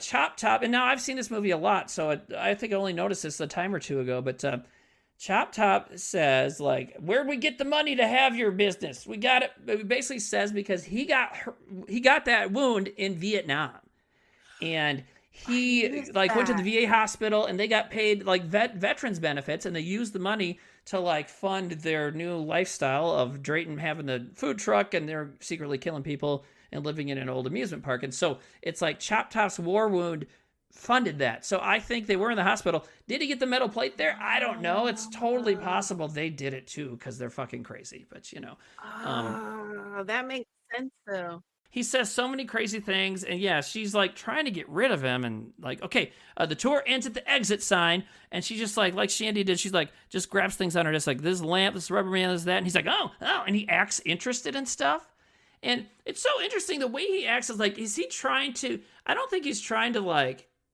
hide his intentions. I think he knows that playing along with them is intimidating, like he's fucking with her. Because it's like, there's no way she's going to think he's there for a good reason at that point, like, or just to request a song. Oh, yeah. And so she tries to get him to leave, and she's like, okay, and like, she ends on, there's the exit sign. Okay, go. And this is fucking amazing. Good night. Yeah. Well, he spells out the sign first. Oh, yeah. EXIT, exit. And she's like, yeah, good night. Good night. Good night. Good night. Oh my God. It's so good. It goes on a few more times. She has a room of the vinyl that they play on the air, and I can't remember what he says something about it, and he turns on the lights in the fucking vinyl library, and fucking awesome, right? What happens? Tell us. Thank you. Yeah, he turns on the lights, and Leatherface is in there and just runs out with his chainsaw, and it is such a good jump scare. It's so good. Really good jump scare. Man, it was like pleasantly unexpected, and it was so good. Yeah. Chop Top tells Leatherface to go find the girl. Oh yeah, get her, go get her. Yeah, get that bitch. Yeah, get that bitch. Is this when he says dog will hunt? Dog will hunt. Dog will hunt. So good. Dog will hunt. And there's some song that has that on the beginning of it. Yeah, it's a Jane's Addiction song. Is it? Dog will hunt. Wait, is it Caught Stealing? Mm-hmm. Oh, okay, cool. Yeah, so many iconic lines of this is fucking crazy. Dog will hunt. She runs into this other room they have, which is like I think it's like the employee lounge is what it's supposed to be. I think so, yeah. And also, I love that they bring back the big metal sliding doors, but they didn't do a big slam with it though. No. But she's the one that grabs it and slams it on him. Yeah, I always forget that. Like in the first movie, he's got this big door where as he kills each victim, he slams it. Well, so she has a room in there, and it has one of those same metal butcher locker doors like they had in the first movie. So she slams it shut and puts a lock in it to hide. And this room so it's the employee's lounge. There's a bathtub filled with ice and soda, which is weird. I mean, not weird, but it's like a little like, oh, okay. But why, if there's only two of them and they're closing for the night, why is that still there? Because it looks like it's been freshly stocked. Yeah, it looked like there was like a company party or something that was about to happen. Yeah, it's an interesting thought. Like, so this station has other DJs, right? They must. Yeah. So I wonder where they're at, you know? Where is everybody else? Well, it's at night, you know? Yeah. Locking up, and you're worried that before you lock the door, someone's going to come in and they're going to be crazy, you know? So her screaming while he's taking the chainsaw to the metal door makes me laugh. Sometimes her acting is kind of bad. Yeah. Yeah. And this is one of those moments that just makes me laugh, but I also makes me like it at the same time, where she's just going, "Go away. Leave me alone." I'm like, yeah, that'll make them stop. Right. And again, you know, this is one of those things you could always write off as like, well, you've never been in that situation, so how would you know how you would act? You know, but yeah, also it's, you know, it's like, come on, lady. But yeah, so she gets a little break from this because LG comes back in. Oh, with his coffees? Yeah, because he was jealous. Like, he was mad that she wouldn't come with him. He's like, oh, you're waiting for this lefty guy, because she thought she was waiting for a lefty. And he comes back and he sees another car there, so he must think it's lefty or whatever. And he's like, because he got her coffee, he brought it back because he's a sweetheart. And he's like, still doesn't get the net that he should stop trying to date her. But whatever, he got her coffee. That's nice. Yeah. So he comes back in, and of course he encounters fucking Chop Top. Because I think he's like, what the fuck are you doing? Yeah. Because he's going through all the like records and he's like pulling everything down and destroying everything. Yeah. He's like, what the fuck are you doing? And he's like, lick my plate, you dog dick. Because at this point, after Leatherface jumped out, his chainsaw hit Chop Top, and then he loses the wig. And he's like, you wrecked my Sonny Bono wig. And so now you just see him full glory, like completely bald pretty much, with this fucking metal plate with all this scabby skin around it. And it's gross, and it's awesome, and just a immediately iconic classic kind of thing. And so, yeah, then LG comes in with some coffees and sees this shit, you know. And then Leatherface comes back and like hits him with the chainsaw, and he falls down. And then Chop Top grabs the hammer, goes, incoming mail! And he keeps saying, incoming mail! And hitting him in the face like a lot. A lot. It's terrible. And so Leatherface at this point goes back to get the girl, goes back to get Stretch. And now he just breaks through the wall. Yeah, he comes through a different wall. Yeah, it just breaks through the wall. Like plaster. Like a plaster wall. And she like falls back into this bathtub of soda and ice. And here you go. You talk about it, because she's like wet, and we already said she's good looking. And now she's leaning back in this tub. She's wet. Her legs are sticking up. And what happens? Okay, it's just so bizarre. Mm-hmm. Her, like, I guess, fear response to this guy standing there with the chainsaw is to go, "You're good." Or like, "How good are you?" Yeah. Is that what she says?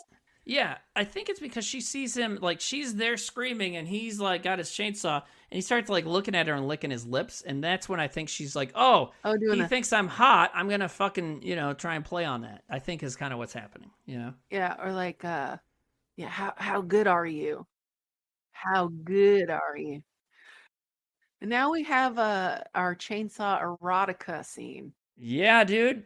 So obviously, clearly it's phallic, and they didn't really play with this in the first movie, but this one makes up for it, and he's got a much bigger chainsaw in this movie. It's fucking huge. He's And got a huge boner. yeah, it's his chainsaw motor. And the way he's holding it, he kind of coming up from his crotch, and he's looking at her. And okay, there's got to be people out there who find this erotic. I did a little bit. It is a little bit because her thighs look so good. She has great She's legs. got such nice So legs. and then he's got his chainsaw and he's like rubbing it up her leg, up her calf, knee, thigh. He's very gentle with it. Yeah, to her crotch. And like she keeps saying, "Are you good?" And there's like soda fizzing. Obviously, it looks like jizz explosions a little she's bit like, with the foam. You're so good. You're so good. And does he get off? I think he might. I don't know. And, he doesn't seem to understand sex, and his older brother definitely doesn't. What he says later. Well, but he knows anatomy because of butchering up all these bodies. So he knows where the vagina is. Yeah, and he knows he has a dick. So he's like, I bet they go together. So here's the thing, though, because you just said he touched her so gentle. It made me think about, wait a minute. Hold on, stop the presses. Do you think Leatherface would be good in bed? Is he like, be he an attentive lover? Yeah, I'm just shrugging, because I don't know. But you said he touches her gently. It's like, okay, so maybe he's paying attention to what he's doing, right? Well, he knows not to have the chainsaw blade going, right? And a lot of people don't even go that far. And he had it angled so like it wasn't going to scratch her leg up. Mm-hmm.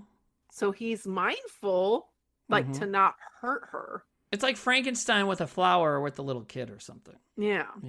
Like he knows to be gentle. Yeah, okay. So yeah, I think he would have to be shown everything. Right. He'd have to be coddled. Right. But you think he would like make sure everybody gets taken care of, He'd like, try and hit the right spot. He'd like go down on her if he needed to, right? I think, I know. He does lick his lips a lot, but that's not a face I'd want on my crotch, though. Good God. Those lips with like 3 teeth. I am going to be, he got that tongue. He knows he moves that tongue. Wait, there's probably a porn parody of this. Not of this specific movie, maybe, but I bet there is. I was going to say, when we're done, I'm going to look up any like Leatherface porn. Let me know. There's somebody wearing a Leatherface fucking mask and the whole outfit. Yes, there's gotta be. And like he's holding the chainsaw, but he's like going like this. Right. I know we were saying in September we'll do vampire movies, but I think we just picked a different theme. Next week we're gonna do Scream, the porn parody. Anyways. Which, and now they just call everything like Scream XXX a porn parody, for example. If they did that, I don't know if it exists. But they don't give them funny names anymore. And this one would be like, do you like scary boobies? Would be the Scream one, right? This one would be like, lick my dick, you dick. I don't know, whatever. Anyways. When he was done orgasming, I went, oh, that's his girlfriend now. Yeah. You're his girlfriend. Which is what he thinks. And he lets her live. He does. He's like, oh. Yeah. But that's nice, like I mean, nice. A lot of people, they have sex with someone and don't treat them very well afterwards. And sometimes even during. But, it's important when someone has sex with you to at least be grateful. Because no one has to fuck you, right? And so when someone does, it's important to be grateful. So in this case, he's like, well, thank you. I'm not going to murder you. That also could have been like his first sexual experience. I mean, probably because it's like this is what their life is pretty strange. So who knows if he's ever even met women before? Really, I mean, we know he's met women. Because where my mind, is dark and goes is like, has he been like experimenting on the dead bodies? Yeah, probably. Who knows? Before they- Everything's possible with that. Or maybe he's not allowed to taint them for the chili.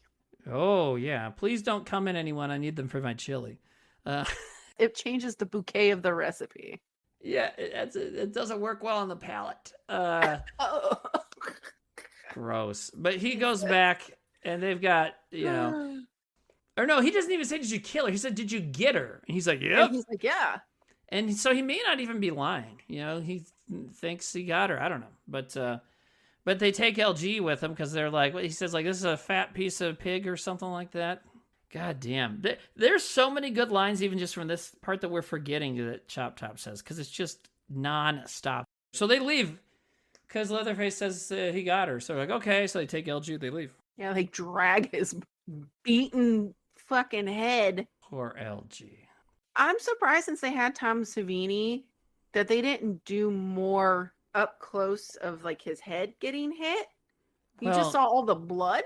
Right, but they need to not show that for a reason. Yeah, that's true. You know what I mean? It's very true. I think that's probably because I agree with you, but I think that's the reason why. But okay. Yeah, I could see that.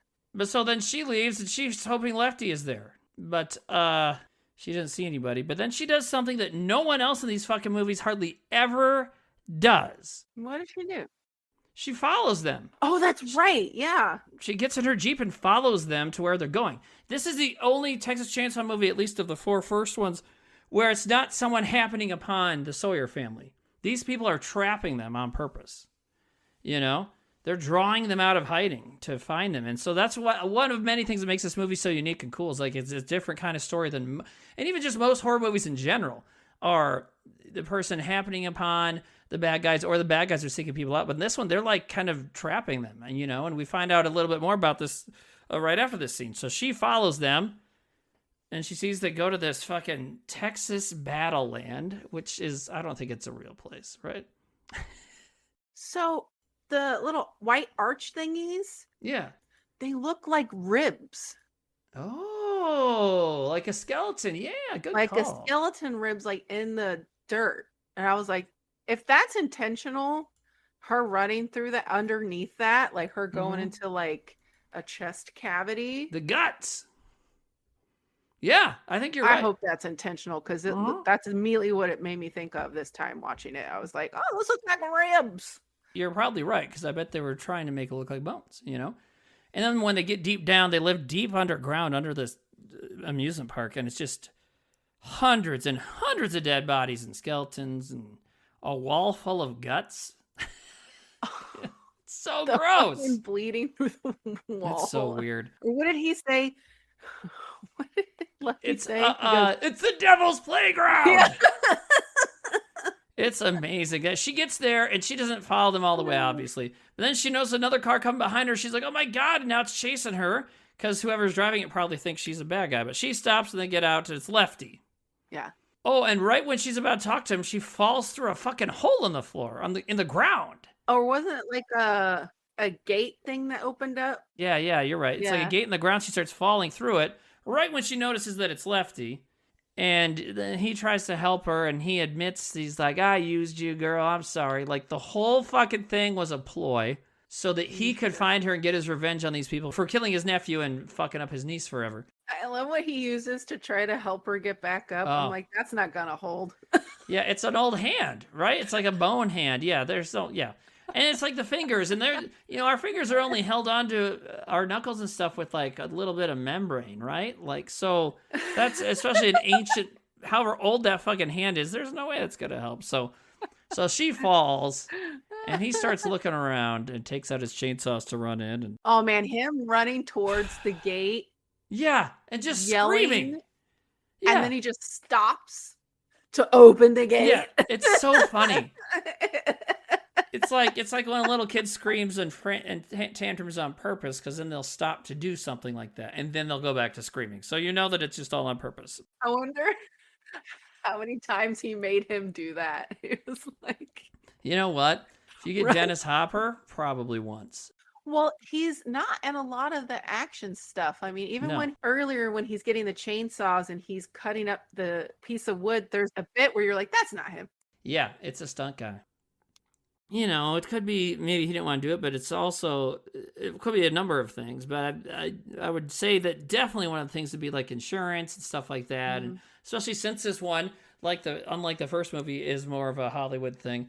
In the first movie, they're like, yeah, we'll just put a blonde wig on a guy, throw him out the window, say that's Sally, and then but also they're taking the real people and fucking with them, you know. In the first movie, I'm sure they just hit Gunnar Hansen in the face with a wrench in the first movie, you know. That wasn't a stunt guy.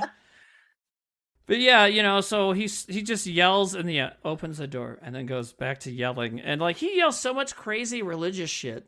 Yeah, he's like a warrior for God now. What did they say earlier? Because he's a cowboy chasing chainsaws. Mm-hmm. The thing that was in the paper. Oh, yeah. That's right. That's what they say about him in the paper. Yeah. And he says in the very beginning, when the other cops are trying to tell him it was just an accident these kids got in, you know, they come down here and raise hell. And he's like, yeah, hell's exactly what they raised. So he's constantly referring to these guys as fucking evil, you know, pure evil, which, you know, I mean, yeah. There's a great line in Texas Chainsaw 3 where one of the main characters asks one of the Sawyer family members, why are you doing this? And he goes, we're hungry. And he goes, what's wrong with pizza? It's a good line. But I mean, I just bring that up because that explains, you know, yes, they're pure evil, but they're also just trying to eat. They just want to eat, you know? So it's but he's right. And yeah, when he runs in, he sees this fucking painting of the heroes of the Alamo or something. And there's a hole in one of the faces or something that's dripping blood. So then he kicks it open and it's just chunks of his chunks. There was a lot of pieces of meat. Yeah. Bread. What is that for? What were they doing there? Was that storing it before they barbecued it and baked chili or what? Maybe it's just the parts that they don't use, because then there's the room of all the hanging meat that's curing. Yeah. The beeves. Yeah. So it's all I don't know. The unused parts are just keeping the walls warm. I don't know. Keeping the walls warm. That's their heating system? Instead of heat or insulation, they just pour fucking blood and guts into the walls? That's crazy. Although not a bad idea. But you know, that's one thing. Of course, the idea of eating a human is gross and weird. But I think what's even worse in this is how unsanitary everything is. And they're making this food and selling it to people, and it's everything's dirty and grimy. They have moldy food sitting on the table, moldy fruit and stuff, and it's just everything's disgusting. And it's great. And that means they did a good job again making the movie, because everything's fucking horrible down there. And there's dead bodies everywhere. Everywhere. They've propped up and put clothes on and set them up in chairs and shit. They've had all this time to accrue all this shit too. They dragged all this crap down here. Yeah, all these people and stuff. You know, I'm not into prequels, right? But I would maybe watch a story that's about the Sawyers after Sally gets away, and people, you know, obviously she went to authorities, and so they found out what was going on. So after that, and they get away, and the ensuing 13, 14 years of them just moving shit from their house to the to the amusement park. What is them just how did you guys get your life set? I want to see Drayton buy his food truck. What happened here? You know what I mean? But it's just interesting. You see Leatherface and Chop Top just dumpster diving. Find out, hey, look what I found, Leatherface, you know? Lawn chairs and the Christmas lights and all of that shit.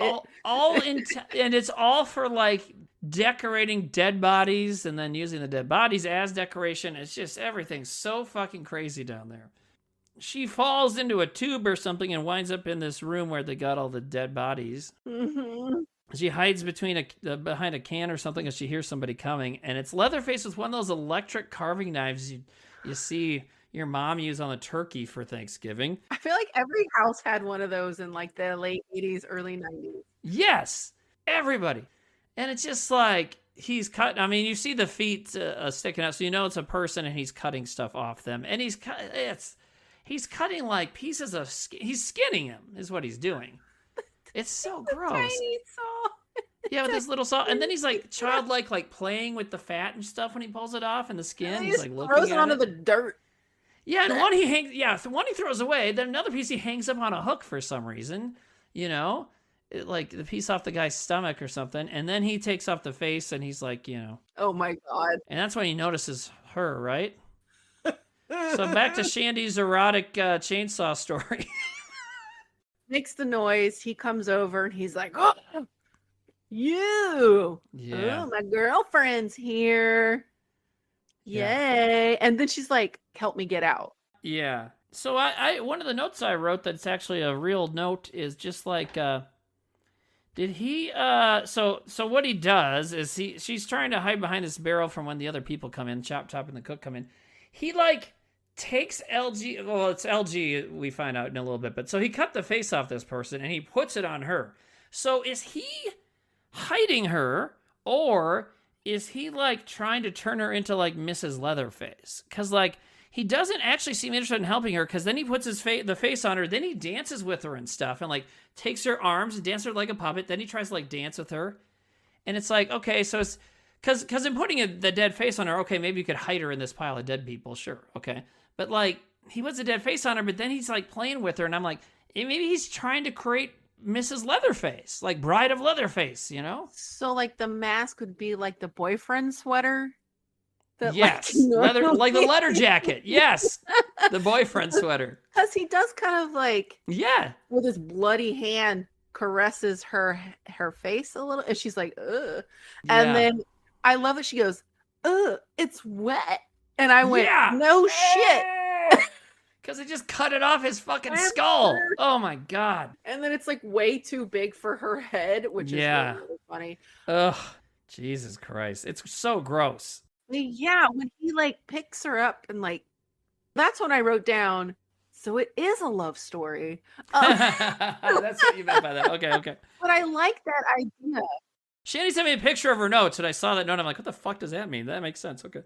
I love that idea of like making her him, like yes, accepting her into his life. Yeah, and I think it's part of it is a bride of kind of idea like Frankenstein. Like I need a monster wife, you know, like giving her the face and stuff.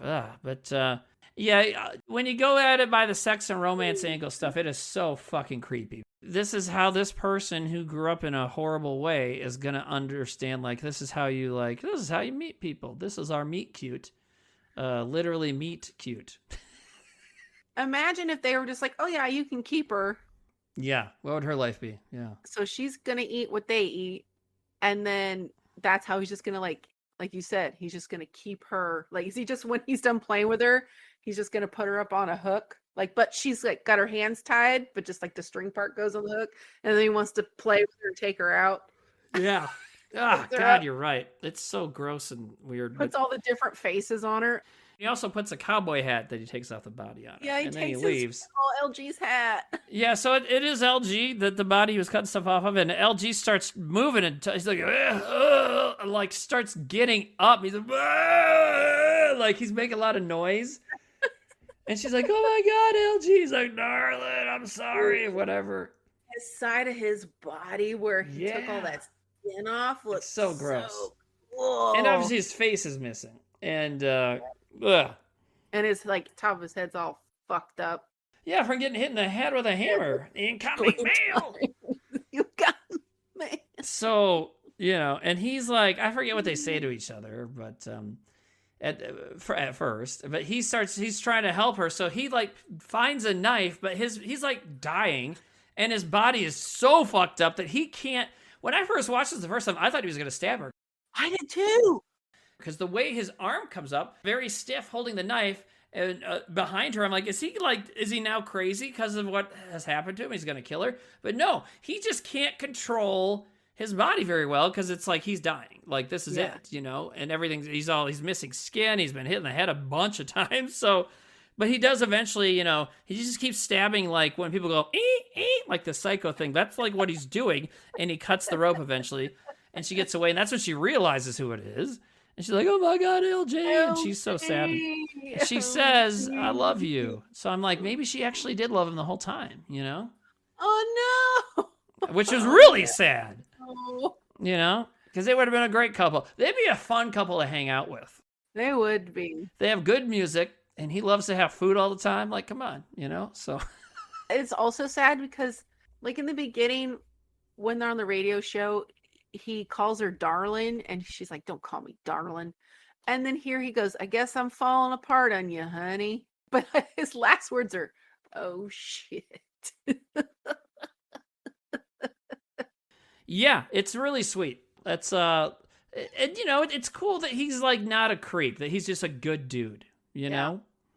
And he just likes this girl. He doesn't always know how to handle it, but you know, we've all been there, you know. So I get it, but yeah. Then he like is dying, you know. He's dead, and she's very sad. And when he dies, she like puts his face back on, or tries to. Which I don't know. Do you think that's a sweet thing to do if your friend is dead? I don't know. It's like the Texas Chainsaw Massacre way of like closing someone's eyes when they die. Oh, yeah. Okay. You got to put the face back. Throw their face back on. Right. At this point in the movie, you're cutting to her running around and freaking out because everything's gross and horrible. And then you cut to Lefty as he starts sawing the rafters down. I'm going to bring it all down. Yeah, I gotta bring it. He's so crazy. And then they're cutting to the family, and it's like the cook and Chop Top arguing, and Chop Top will just like get an idea that's funny to him and say it and not stop saying it. And the cook will be like, "Shut up, you nap-haired idiot!" Like the cook is talking about how he's gonna lose all his money because now his business is gonna fail because all this happened. And Chop Top is basically saying like, "We could go with the other idea, it'll work." And he's like, "Don't say it, don't say it. Nomland!" And he keeps talking about Nomland, his idea for a Vietnam-themed amusement park. It's so fucking crazy. I love it. Do you want to trigger your PTSD? Yeah. Come on down. It's like a haunted house, but for like... Yeah, for vets. And you know there'd be a drink called Agent Orange. Oh my You know? God. I have an uncle, Bud. Shout out to Bud, R.I.P. Died a few years back, miss him. But so Bud was a Vietnam veteran who had been exposed to Agent Orange. He was a hunter, so he had a lot of guns, and he was a postman.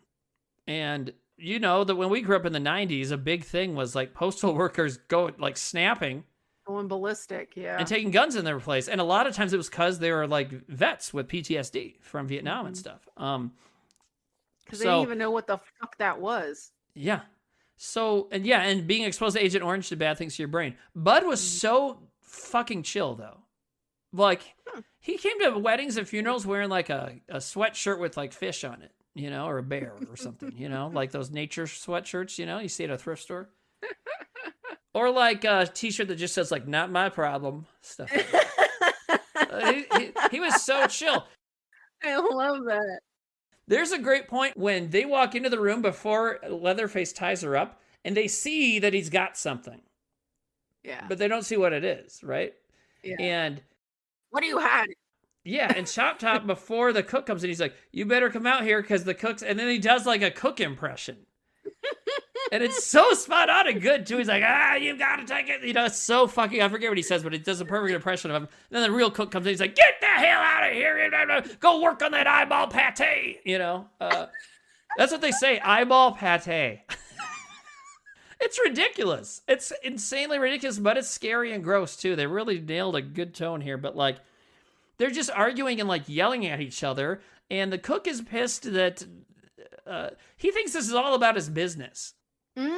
Yeah, he's pissed. Yeah, he thinks that the boys killing the frat guys, that has like drawn attention, and so now it's going to be bad for his business. And when they notice things start falling apart, they think it might be an animal, but also he's just like thinks it's like competitors.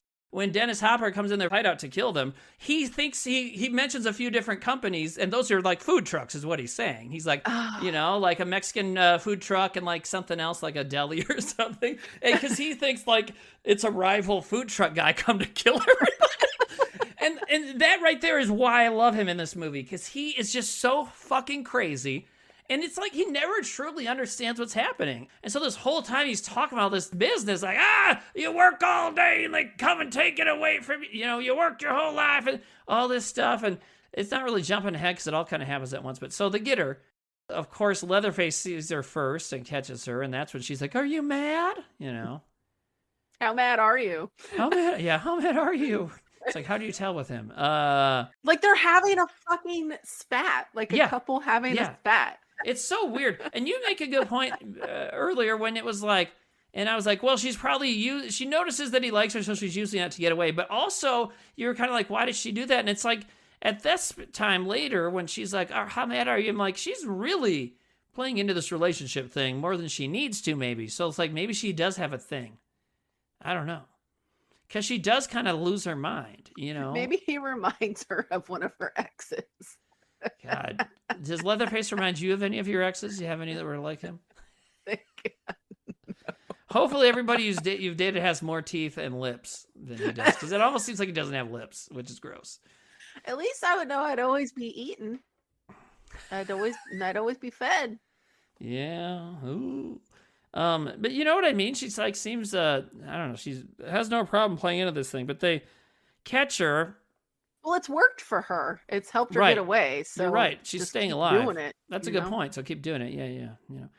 Well, and you're going to understand that because, again, women having to do what they need to do to survive against horrible men is a real problem out there. So if you have to pretend you're his girlfriend for a little bit, fuck it, right? So. Nope, I would too. Shit. Yeah, that's a good point. Good point. But then, of course, the other family members catch up, and so now she's caught again. And this is one of the best parts of the movie.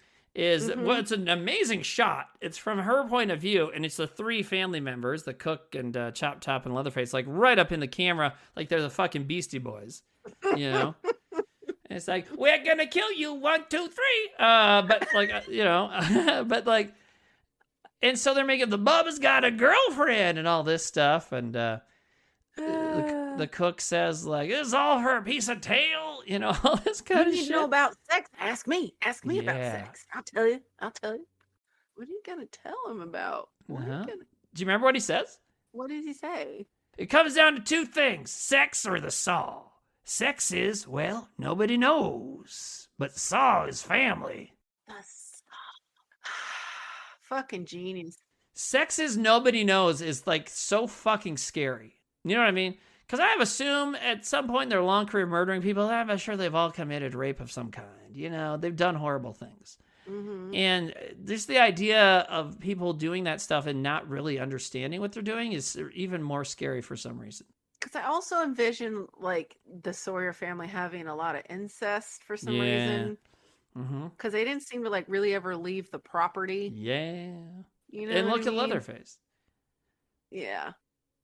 But at this point, the cook says he might kill her too, because they tell Leatherface kill her right now, and he won't do it. And then I think the cook says he's going to, which is interesting. Yeah, he's like, if you don't do it, I'm gonna do it. Yeah, and I'm like, oh, you are you? I thought you said you didn't do that. But also, that's all crazy, so whatever. But they, they knock her out, and she wakes up in a creepy chair at a creepy table for creepy dinner, just like in the first movie. But it's like I said earlier, it's like fucking everything is times 1,000. Because they have a whole fucking underground tunnel. Yeah, and a banquet thing, and like it's huge, and they have all this shit everywhere and thrones and stuff. It's crazy. It is just nuts, and I love it. And it kind of doesn't make sense, but it doesn't fucking matter. No. Because like I said, like, yeah, it'd be funny to have a prequel where they take 13 years to move all this shit down here. Because there's so much, but you know. But there's so many fucking good touches here, and there's so many cool things. And obviously, just like the first one, they got to bring out Shandy's favorite character, right? Grandpa. He looks good in this movie. Yeah, he's better. Looks like he got younger. This is called budget, baby. So now he's got like a fucking cool, expressive face. And he's still old and gross, but like he even laughs at one point in this. Like, yeah, he smiles. He's having God. a good. He's remembering. Yeah. He's having a good time. And they kind of explained, and you kind of went over it earlier, but like everything you were saying about like how the company that Grandpa worked for, he would kill the cows for this whatever slaughterhouse. They replaced him with machines and stuff, and he never got over it. What is it about dads not getting over shit? Exactly. Because Get Out. I was going to bring up Get Out. Like, yeah, he almost got over it too. You know? And then they just fucking like build this empire of killing people. Right. But yeah, so once again, they're going to start knocking her out. Yeah, but she gets a kiss first. Oh my God. Oh, you're right. Yeah, before their Leatherface goes up and God damn it, this is so fucking crazy. You talk about this part because I don't even. Oh my God. Oh, I was like, oh, he got a kiss.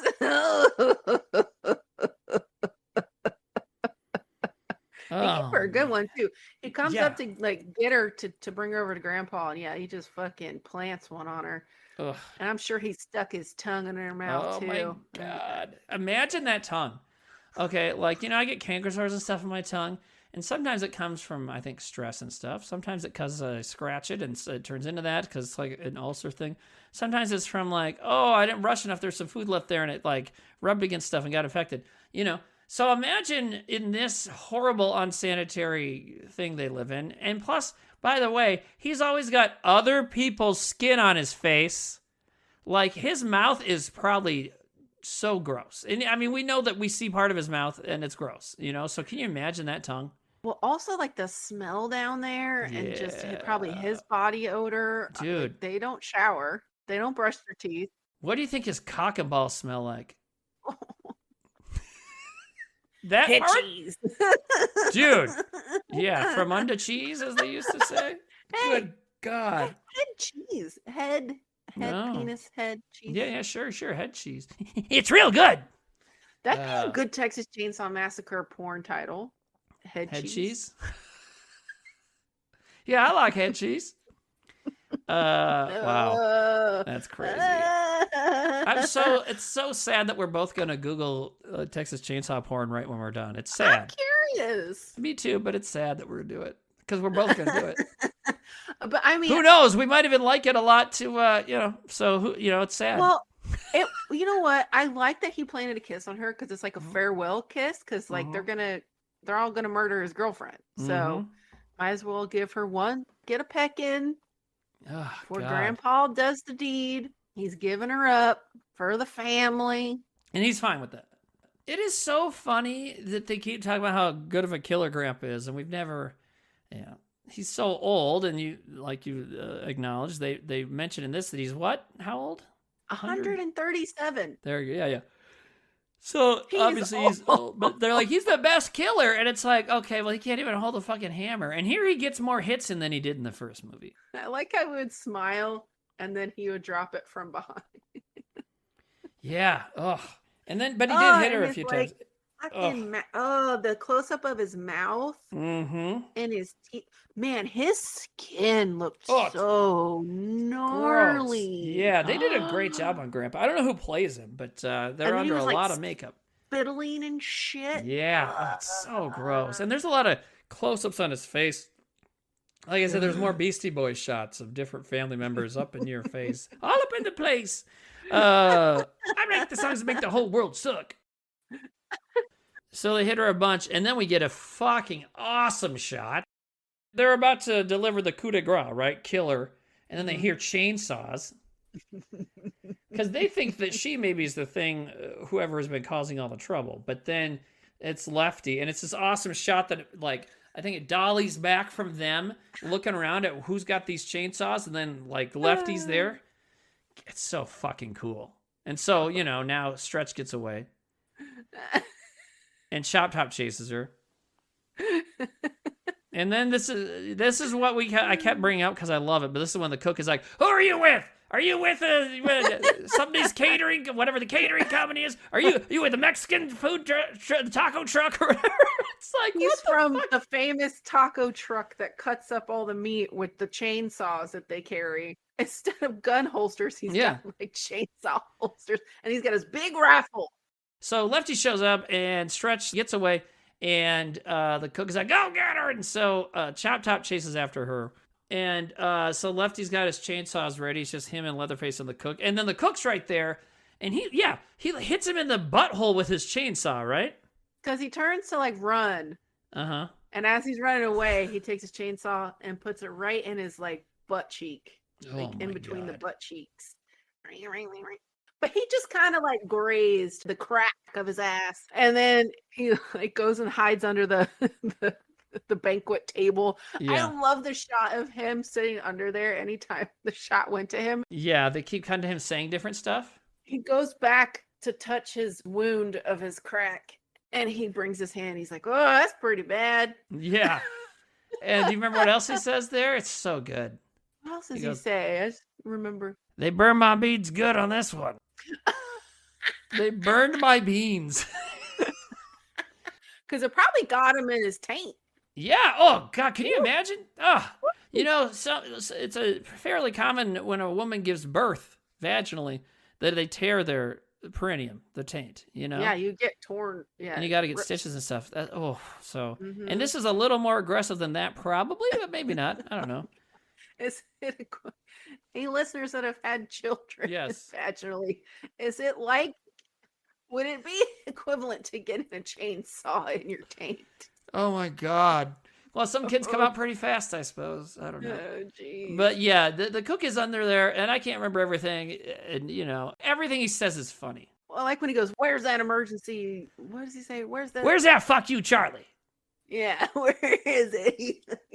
And so Nubbins, the hitchhiker from the first movie, his body's been sitting at the table the whole time because they still treat him like family. And they treat dead family members like they're still part of the family. And so he's there, but so he's like, where's that fuck you, Charlie? So he goes and digs around like on the body or in the pockets of the body, his clothes or whatever, and finds a grenade.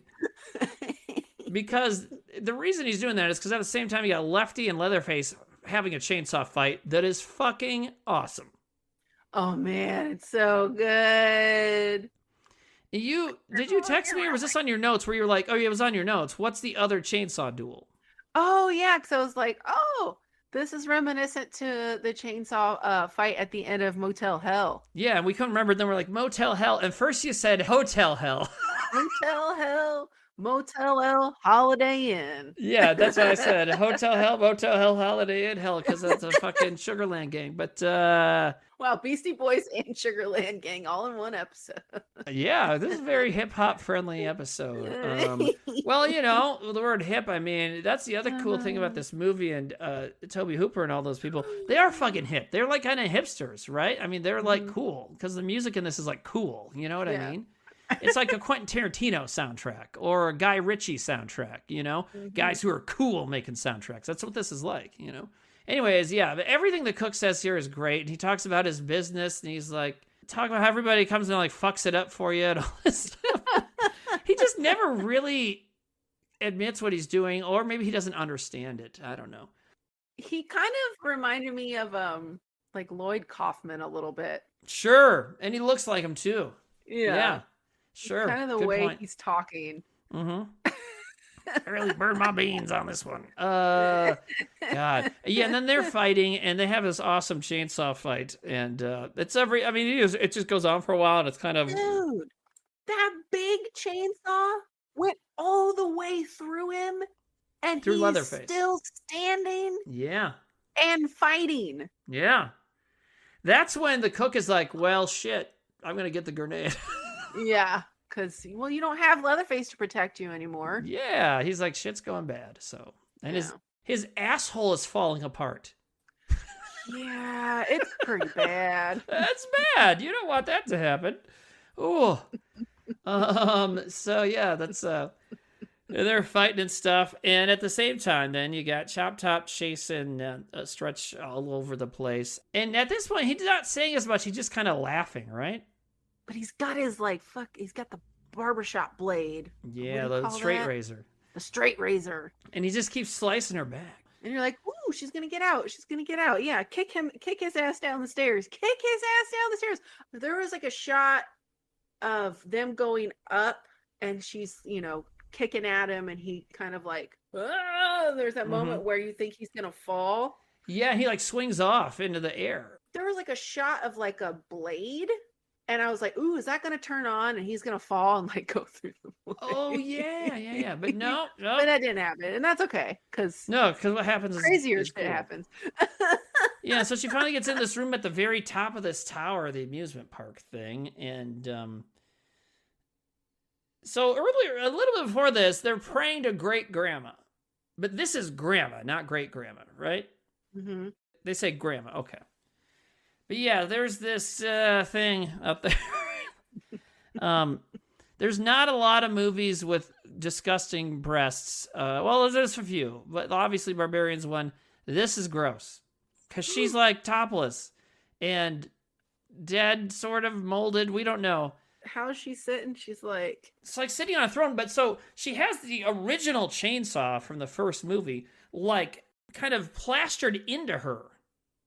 Because there's a lot of plaster here. She's like been turned into a sculpture almost. yeah. And she's got these big gross boobs hanging out, and it's all plastered, and her face looks extremely dead, and she's got this chainsaw thing. And so, Stretch is in here like freaking out when she sees that. She screams the entire last half hour of the movie. And I don't know, do you think she screams as much as Sally in the first one? No, Sally screams more. You think Sally screams more? Okay. Oh, hell yeah. Because one of my friends just told me today that he thinks Stretch screams more. They couldn't stand it. I'm like, well, I don't know. That's fine. I mean, that's part of this is a Texas Chainsaw movie. You gotta have people screaming because it's scary. I don't know. But anyway, so she's screaming and freaking out. And then, of course, Chop Top comes back. What does he say when he's like cutting his fucking neck open? Oh, I remember. So before we do that, though, let me mention one thing. So, and I don't know if you agree with me or not, but like whether they're twins or not, he is a brother of the hitchhiker from the first movie, Nubbins, and they're very similar, right? Yeah. Mm-hmm. So what does the hitchhiker do in the van in the first movie? Cuts his hand. He cuts himself. Yeah. And then Chop Top's got her here and he takes that straight razor. Yeah. He starts cutting his throat, like not to kill himself, but just cutting the skin. He goes, yeah, that's just like death eating a cracker, isn't it? What the fuck does that mean? Death eating a cracker? Death eating a cracker. Yep. Because you're dead, so like eating something doesn't do anything to you anymore? Wait, I'm looking this up and I don't think it's solely a creation from him. That sounds like some southern... It's an Appalachia. You look like death eating a cracker walking backwards. In Appalachia, this phrase means you look terrible. All right. There you go. It's interesting. So it's maybe not something that made up from the movie. It's maybe something from before. So Because crackers are pale? I don't know. You'd have to be a mountain person to really understand, I suppose. We have any Appalachian listeners? Are you some weird hillbilly with Email secrets? me, DM me. I'm intrigued. Yeah, Shannon will give you her phone number and email address. I don't want to give you mine. And then she's like, oh, wait, I know how to fuck up this asshole.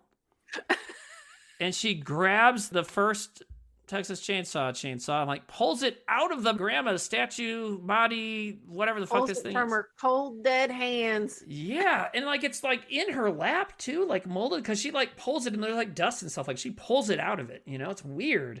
But I mean, what else are you gonna do? I guess you could try to like just push him out the door, back down the stairs, but like this is the only weapon that you can see. So And she gets it going. Thank gosh. Stabs her right in the stomach and then kicks him out, right? And down the stairs he goes. Right into the tunnel. Oh yeah, it's like skee ball. Like he goes right into the fucking thing. Right? Because it's almost like a swirl thing. It's almost like a toilet. He kind of like falls and like kind of swirls and goes into the thing. It's crazy.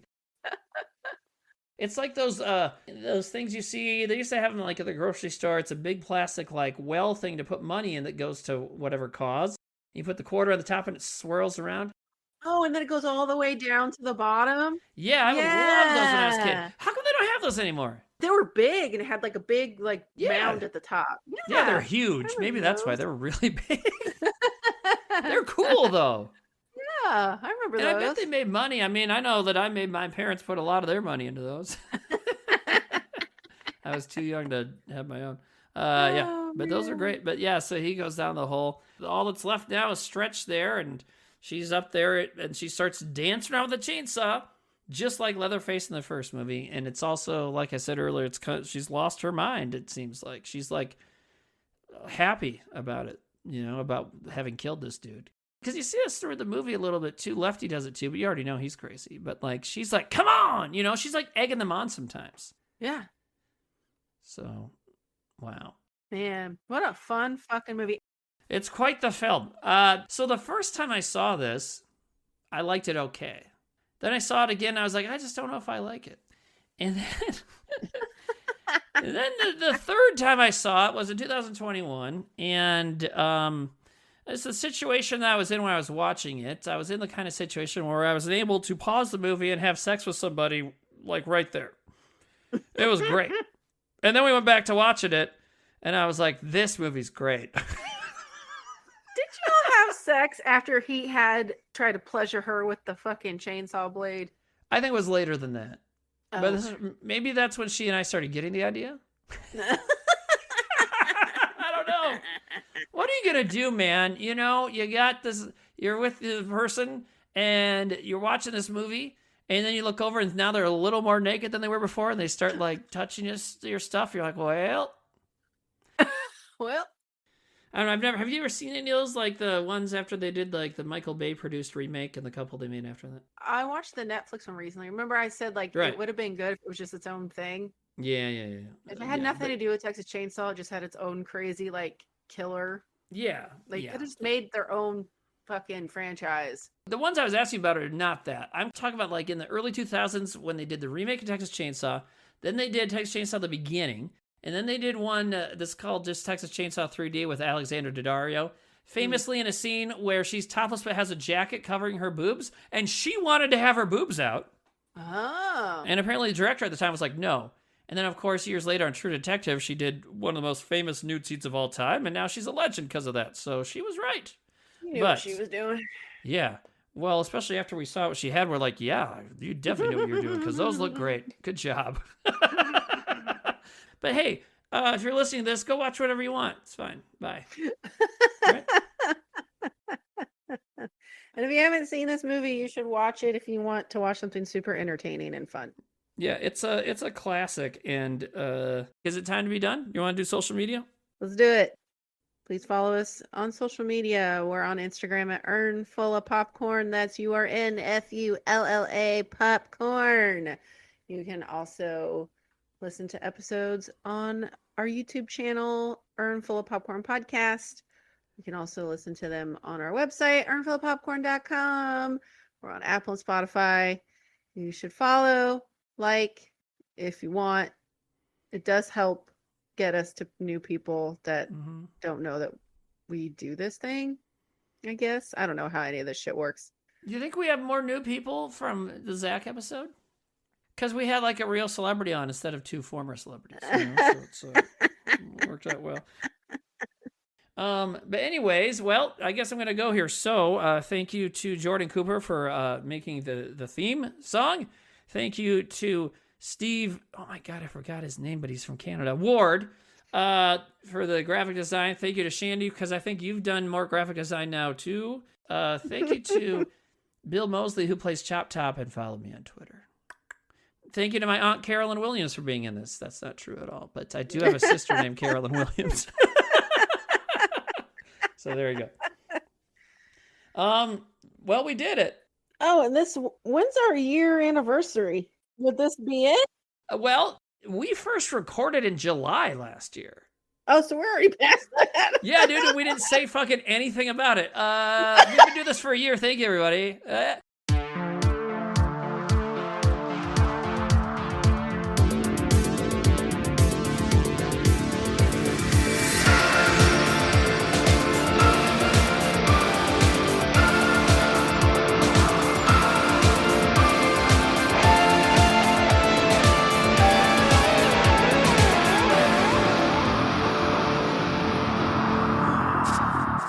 Anyways, man, this is what we talked about the movie the whole time.